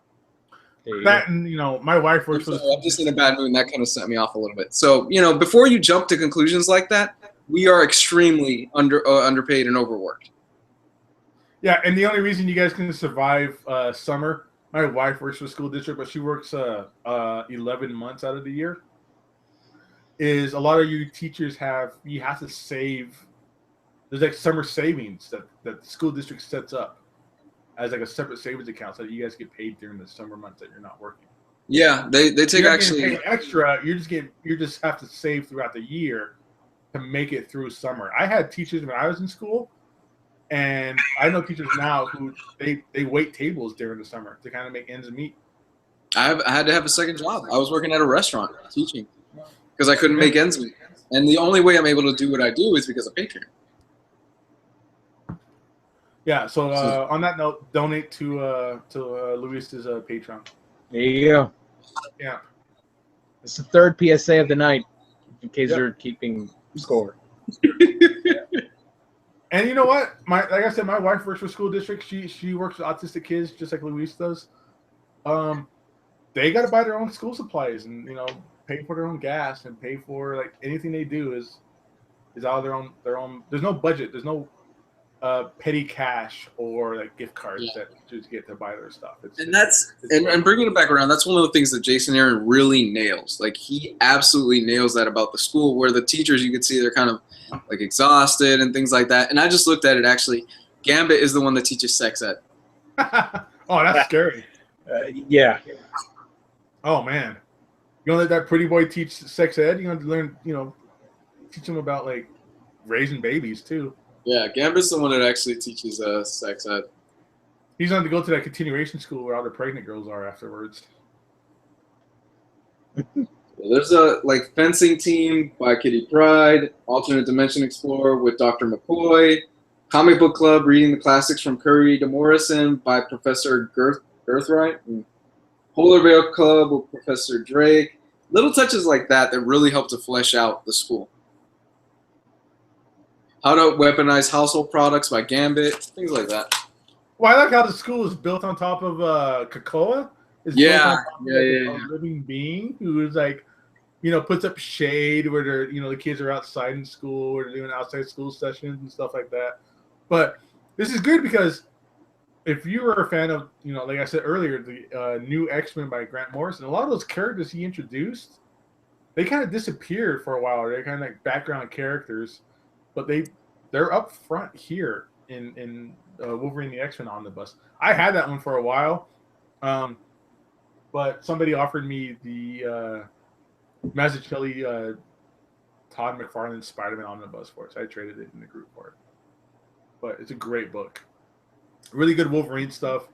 It's good to see Wolverine as in that kind of parent role or administrative role where he's paying for the whole school himself because he's so old, but he has money, from just savings or from being so old, and he just finances the whole entire school himself.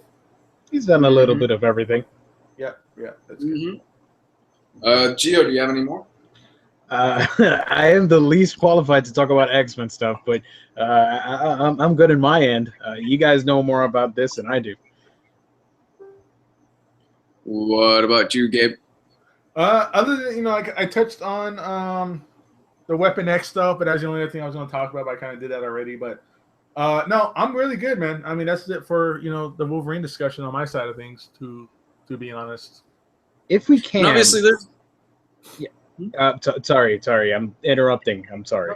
I was wondering if you guys had any thoughts on Wolverine in the media with the animated shows, because I know we talked about the animated series, but there have been other animated projects as well, from X-Men Evolution, which introduced X-23, by the way. We also had Wolverine and the X-Men, which was canceled way too soon, and we also had the Hulk versus Wolverine movie as well. Man, X-Men Evolution was my show as a kid. I grew up on that. I was 13 when that aired, I think.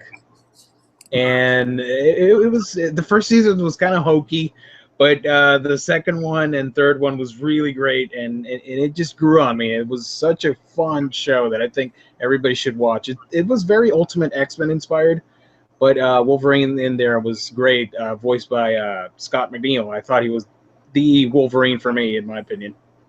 Mm-hmm. So, yeah. Yeah, X-Men Evolution was my show. What else? I'm trying to remember what other forms. Wasn't there a Wolverine in the X-Men series as well? Yeah. Yeah, there was, but it was really short-lived, wasn't it? It was just one season, and it got canceled because they couldn't get a budget to do a second one. And that was it. I know a lot of somebody's asking us what's our favorite Wolverine storyline. I've brought it up before. My favorite is Old Man Logan. Yeah, I'm gonna go with Old Man Logan. I've actually read it. It's one of the few things I've read that it's so much fun, and you don't have to be an X-Men connoisseur or anything to just enjoy a good Western post-apocalyptic story. So, Old Man Logan's great. I've never read Old Man Logan. But my favorite Wolverine storyline was, I forget the issue numbers, but it's when Wolverine was a member of the Horsemen of the Apocalypse. Apocalypse took him over, and he was, I think, Death for Apocalypse for a while. And that was way after him losing his adamantium and things like that. And somehow Apocalypse was able to grant him back his adamantium skeleton and give him back all of his memories. So that's out of nowhere. Just snap at your fingers. The next issue you read, Wolverine had all of his memories back and had his adamantium back and was a part of Wolverine or Apocalypse's Horseman. Other than that, I mean, I talked about X-Force. That's the coolest thing you're ever going to read for Wolverine. I promise you. Is that how he got his medal back? Was it Apocalypse? Yep, it just kind of came out of nowhere. Like, there's really no explanation for it. It just happened overnight. Okay. Just roll with it. Hey, it's the X-Men. I'm just rolling with it at this point. It's comics. It's comics. Yeah. Don't try to make sense of it. It's comics. By the way, I haven't read it, but if you guys have any opinion on Age of Apocalypse Wolverine or Frank Miller Wolverine as well. You know what? I haven't read the Chris Claremont, Frank Miller. I think it's called Weapon X, which is apparently like essential reading. I've never read it. We needed Riley in this episode so he could instruct us. Did. Unfortunately, Riley is filming his test audition for the next Wolverine. Ah, yeah. So that's what happened. No, Riley couldn't be with us. I know some of you are asking us in chat. Unfortunately, Riley couldn't be with us today. He had to work. His schedule's all over the place lately. But he will be with us, I think, next week. We should be back to normal. Yeah, I think next week you should have your regularly scheduled broadcast. Mm-hmm. You won't be so brown. Did everybody get their Weapon X pop? Matt Moran is asking. Actually, thanks for reminding me. I got to pay you for that because you're going to send it over. See, I got no targets over here, but I'm good. I don't need that pop, but thank you, Matt. Doesn't have Target? No. Really? Yeah. Wow. Because here's the thing: they were gonna set up shop, but there's a famous rent-a-car service that has the logo and the name, and Target was like, you know what? We'll pay you. We'll get the rights, and we can set up shop here. And they're like, no, we're the leading business in car rental, so screw you, Target. So that's why we don't got any Targets, apparently. But you got plenty of Kmart. Yeah, lots of Walgreens, by the way. There's like hundreds of Walgreens for no reason. Every town has a Walgreens. Yeah, I've noticed that when I've been there. Every town has a Walgreens and every town has a Kmart. Yeah. So, when it comes to exclusives at Walmart, I usually have a easy time getting them. So, ooh. I mean, that pretty much just about does it. We wanted to touch on some stories that maybe you guys haven't heard of or some stories that you have and you haven't checked out, but very light this week, especially in terms of things. This has been kind of a really rough week for me in terms of reading and in terms of everything. I know a lot of you out there's been a little content this week on my channel, mainly because I had lost about 8 hours worth of footage on my Final Cut Pro. My Mac went to sleep and all the footage that I had worked on Sunday was gone. Like everything was gone. Yeah, that sucks. Dude. Yeah, I've been there. So I got another cool Wolverine comic here, real quick. Oh God! Since we're kind of talking about cool storylines, Wolverine 90. I love this cover. It's a wraparound cover. And this is like one of the essential Wolverine versus Sabretooth storylines. Where the whole thing is like a lot of like double page spreads that go up and down like Playboy magazines. But the coolest thing before I show you guys, the pinnacle part of this issue is cool 90s stuff. You get fucking trading cards inside of it. Whoa. That you can open. This is the shit. How cool is that? There's 2 packs of this is 1995 Ultra Fleer. You guys are probably like 4 years old at the time. In my comic at the time. How cool is that? That is badass. You gotta open that. Open it. Open it. The cool thing about this open the packs. Open the packs. Open the packs. You guys don't make me ruin my comic book now. All right.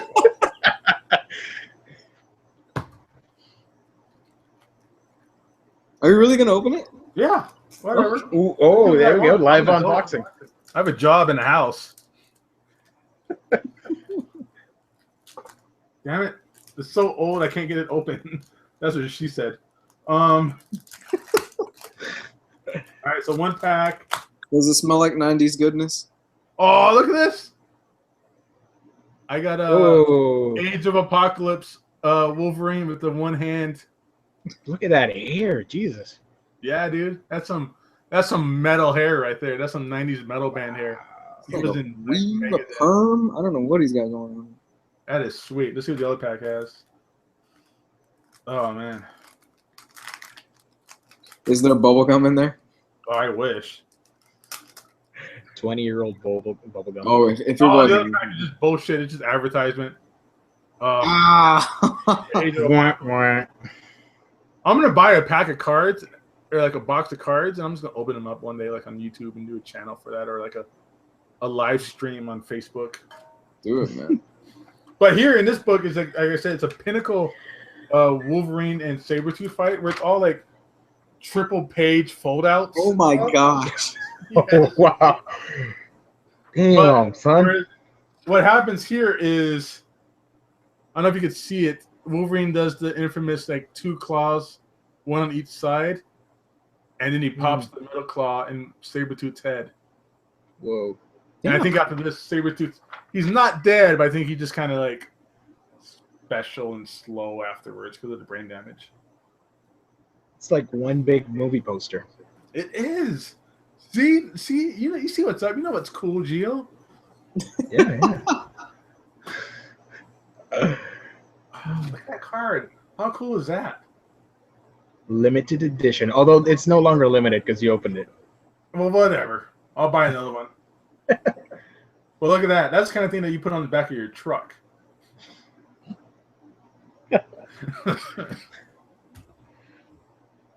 But yeah. Man, Real Botters is really mad at us today. I'm looking at him. Why? I don't know.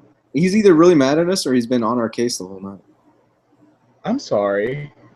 Like, He's been like on us all night. He's like, "Where's Riley and Jess?" And he's like, "This counts as a rambling video."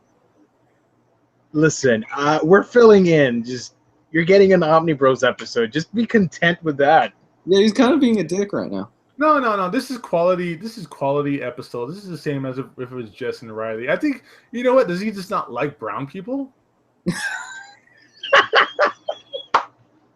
I'm not even gonna go and yeah. I'm totally joking. I'm just being contrarian about it all. But I'm sorry. I don't know much about X-Men stuff. I just know my Ultimate stuff. I'm sorry about that. That's all good, man. Don't worry about it. He's saying, man, I apologize. I didn't mean it to come off that way. We're being jerks. I apologize. We're tired. That's what it is. Yeah, I'm running on 2-3 hours of sleep right now. Actually, just promoting this one last time. If you weren't here earlier, I'm gonna be actually going out and probably like once this ends, in about an hour, I'm gonna be doing a Facebook Live from my Best Buy. I'm gonna be waiting in line with a buddy of mine to pick up our Switch. Nice. Yeah, so that's gonna be on the Omnibus Collectors group. It's an exclusive right there. Yeah, not even Patreon. that's quality right there. See, So that's if you guys, check if you your guys, box before you leave the store, dude. Those things aren't sealed. I am gonna check my box. I'm gonna make sure everything is on the up and up. So if you got any questions for us, shoot us in the chat, and we'll be happy to answer them. If anybody's got anything, Zelda and Chill. Yeah, guys, I took tomorrow off of work for this. Okay, I'm not playing around for this and Logan. It's an event. He asked me how Morrison Con was, and dude, I'll tell you this right now: Morrison Con is absolutely everything you would think it would be. For those of you that don't know what Morrison Con was, it was a convention out here in Las Vegas. It wasn't a convention; it didn't have like retailers or anything like that. It was literally a private gathering where you got direct connection with Grant Morrison for an entire weekend, along with Jonathan Hickman, Derek Robertson. I met who's the guy that did the that Superman book that Just Love so much? Max Landis. So Max Landis was there. We all got to hang out with him. We went to the bars together. It was great. So normally at cons, when you want to do like a signing, you got to wait in line for like 4 hours and stand on your feet and maybe try to make a friend in line with you. Mm-hmm. But with this, you got to sign up with the people you wanted to meet. So I wanted to meet Jonathan Hickman because Fantastic Four was coming out at the time, and Derek Robertson because Derek Robertson did Transmetropolitan. So what they do is you set up your time where you go, okay, I want to meet, Jonathan Hickman at 12 o'clock, and at 1 o'clock, I want to meet Derek Robertson. So between those times, or before your time shows up, they tell you, go sit at the bar, drink a bunch of Bloody Marys at 10 o'clock in the morning because that's natural for people in Las Vegas. And when it's your time, a couple attractive women would come pick you up at the bar and bring you over, and you would meet Grant Morrison or you meet Jonathan Hickman or Derek Robertson. Was it a case like if you touch Grant Morrison's T-shirt, like the black T-shirt, is it like Jesus when you touch the hem of Jesus? Like, could you see like the universe and you understood everything Oh, in dude, your life? I got so drunk at one of the after parties because they had an after party with who's the guy that did can't think of their names. The Killjoys book. Oh, Gerard Way. Gerard Way. So he was there, and he had a whole special setup, and he did like a musical interlude with Grant Morrison. Grant Morrison did like slam poetry, like he did all this kind of cool poetry stuff. I got wrecked. I got wrecked with Jason Aaron. I got wrecked. I got pictures of me drunk as shit with Jason Aaron and Jonathan Hickman. How loaded And were I those? told, How loaded? yeah, were dude, I told Jonathan Hickman, or I told Jason Aaron, I was like, dude, I had the last issue of Scalp. It just came out a couple weeks ago, but I don't want to read it because I don't want that book to ever end. He goes, please read it. It's a beautiful book. And the next morning, I woke up on my couch. I was at the Hard Rock, but I woke up on my couch in my house. And I look at my phone, and it's just pictures of me with Grant Morrison, like us hugging and arms around each other, doing the kind of whole photo thing. So later that weekend, I talked to Grant Morrison again. He signed my new X-Men hardcover with Frank Quietly. So Frank Quietly was there. That's cool. And I go, hey, man, I got pictures of us talking, but I don't remember what we talked about. And he goes, this is Grant Morrison. He goes, oh, man, I told you the secrets of the universe. Nice. Yeah, it was great. I mean, it was like a convention, but it was like limited to like 700 people. But I think only 500 people showed up because it was like $500 to go plus like $200 for a room. So not a lot of people showed up. But I live in Vegas, so I just would just drive over to the Hard Rock, get plastered because this is before I had kids, and just hang out and talk comic books with people. It was great. It was set up by Jim Sim from I Still Comics in San Francisco and some guy from iFanboy. Yeah. How blasted did you get? Oh, I got wrecked, dude. I got wrecked. Were there any creators there that were like absolutely just gone? Derek Robertson got so drunk that they had to wake him up the next morning because he was late for a panel. And Oh my God! Down, like I'm not here to say that he was like shit faced and like belligerent or anything like that. But he was kind of he talked about he was kind of hungover, but he still did sketches on like an overhead projector of Batman. And then later, he ran upstairs and grabbed his guitar and came out into one of the hallways and just was just jamming out. We all just sat around Derek Robertson as he just did like music. It was great. Do they still do that, Con? It'll never happen again. No, it'll never happen again. Oh, that sucks. Yeah, that was a once in a lifetime type gig. You should post those pictures, Gabe. I think I will. I was wrecked. It was so cool. It was one of those things where it's just like it was all like wallflower comic book nerds who normally don't get that chance to kind of interact and feel comfortable. And you give them a shit ton of alcohol and everybody becomes best friends. So people got tattoos. Like Frank Quietly drew like sketches on people's arms, and they went because Hard Rock Cafe has a tattoo shop in there. They tattooed the sketches on their arm. Oh, yeah, they got it tattooed on their arm, man. It was great stuff. Nice. Oh, yo, what up, Eric? I see you in the comments, son. So somebody's asking without even somebody's asking can they watch Logan without having seen any of the other X-Men films? From what I've heard, you can totally watch it, but you benefit from seeing all the other films. Yeah, it figures because it's such the character's been around for so long, and there's been so many X-Men movies.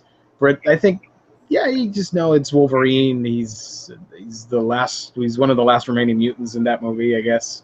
So I don't think people will be too lost if you go in cold. Yeah, I think so. Yeah, it's I don't think it's really connected to anything because from the previews, it's Patrick Stewart, Professor X. So I don't think really I think it's connection back and forth or something like that.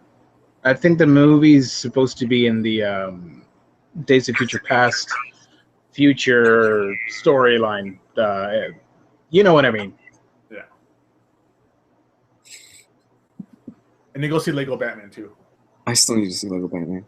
I do too. Yeah. I'm Gabe, I need to borrow a kid. I'm half tempted to go see Logan and then like theater hop into Logan or into Lego Batman, and then take my wife out to sushi. That's No, what hey, Gabe, I got you, man. Look, this is what we'll do, okay? I borrow your kids. We go watch Lego Batman, and then you can watch Logan, and then I know your kids are gonna want to watch Lego Batman again. So then you can jump into Lego Batman, take your kids, and then I go watch Logan. That's a plan, dude. If only we were in Orlando. Like I said, dude, one of my best friends just moved out there. Yeah, you were telling me about that. Every day he's like posting videos from him in like whatchamacallit, Universal Studios and stuff. It's not that big of a deal once you go. Like 3 times. He's a big like theme park guy. But he sends me pictures and they have like Fantastic Four like characters and like a big old Fantastic Four sitting there, and I'm like, motherfucker, like I need to go out there. Yeah, see, here's the thing about the park is that because Universal Studios technically doesn't own the rights to the Marvel stuff, all that stuff is like stuck in the 90s, and that park is like the most. You'd be in heaven, like it would be your dream, basically. I don't see any problem with what you're talking about right now. I'm gonna go. But they've also let a lot of the other stuff kind of like look a little bit more run down than the rest of the park, and it shows. But then they kind of fall apart. I get it. They don't own that stuff anymore, but you know. Yeah, I mean, they just redid the Hulk. Apparently, that's really cool. But for the rest of the park, it's like, Yeah. Well, we got Disneyland out here, or not too far from here, and they're turning the Tower of Terror into a Guardians of the Galaxy, right? That's cute. You guys got Disneyland. We got Disney World. Nice. We've got 5 different parks. We're getting Avatar next year. Something like that. So, yeah, like I said, any questions in the chat before we go ahead and end this would be appreciated.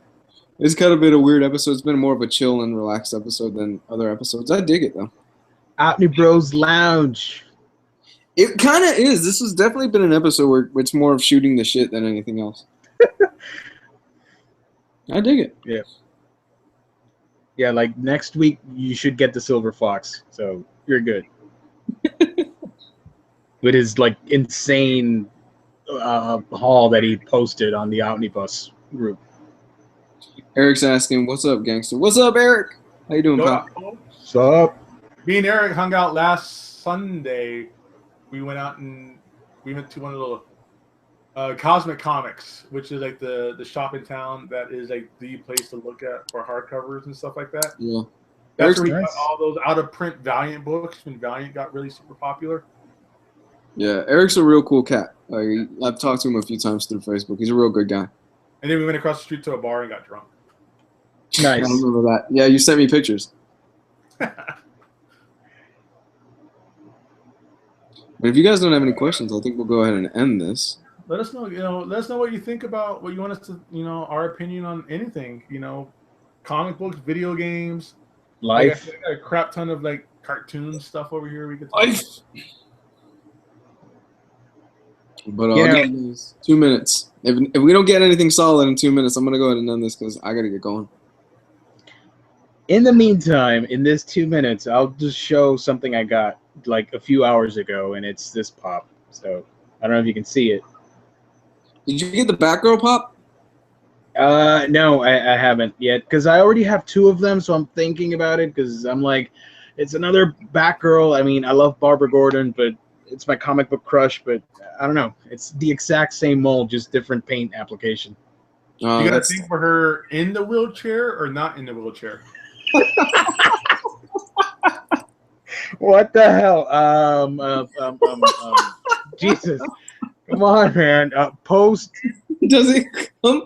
Is the wheelchair sold separately? Is it an accessory? How does that work? Dude, there's a series out there. I think it's the only pop where you could fold the legs. Yeah. It's that year. I don't know if you guys ever saw Freddie Got Fingered, where he was dating a chick that was in a wheelchair, and her thing to get off is just to beat her legs with sticks. My God. Oh, jeez. Okay. No, there's a Barbara Gordon, I think it's like a 3 or 4 issue miniseries out there, and it's done by Gillian Marsh.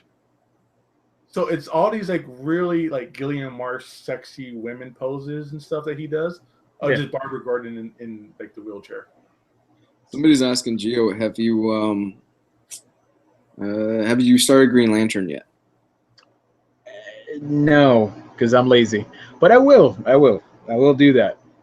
Probably in like the next few days. I'm reading some books that I want to review over the weekend and post some videos up on my YouTube channel, and then I'll get started on the Omnis because yeah, it's a little hectic sometimes trying to keep up with all the backlog. Yeah, and then we got to do our Invincible stuff. You know, That should be mid-March, I think. I'm down, so, dude.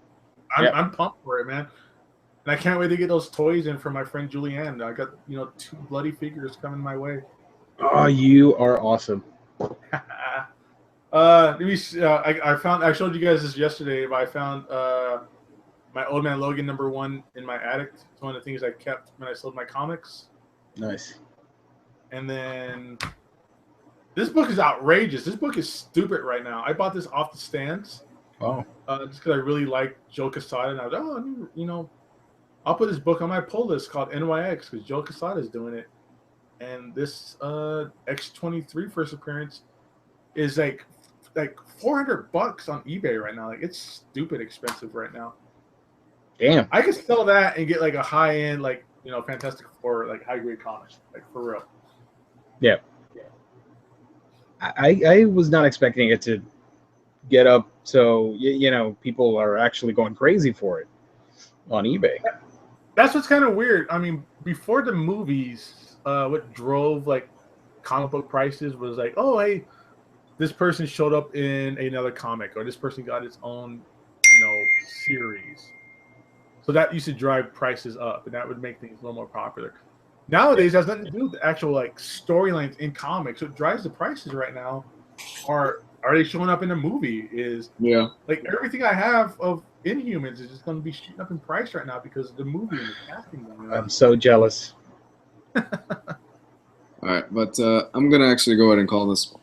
Yes, sir. I gotta get going because I gotta go make the line. Even though I already have a pre-order, I'm gonna test my luck, see if I can score a Pro controller while I'm at it at Best Buy tonight. Good luck. Yeah, everything is sold out. What color are you getting? I've just got the standard black. Okay. Okay. Real quick, somebody asked if Death of Wolverine is worth reading. I don't know about that, to be honest. I wasn't a big fan of it. All right, but yeah, Gio, where can they find you? They can find me on youtube.com/aweekingeekdom, where I do reviews on books, movies, figure unboxings, and all that stuff. So yeah, head on over to YouTube and like and subscribe and all that stuff, or just social media in general. Just type A Week in Geekdom, and I'm there for you guys. Hey, good deal. Gabe? Yeah, you can also find me on this place. I don't know if anybody's ever heard of it, called YouTube.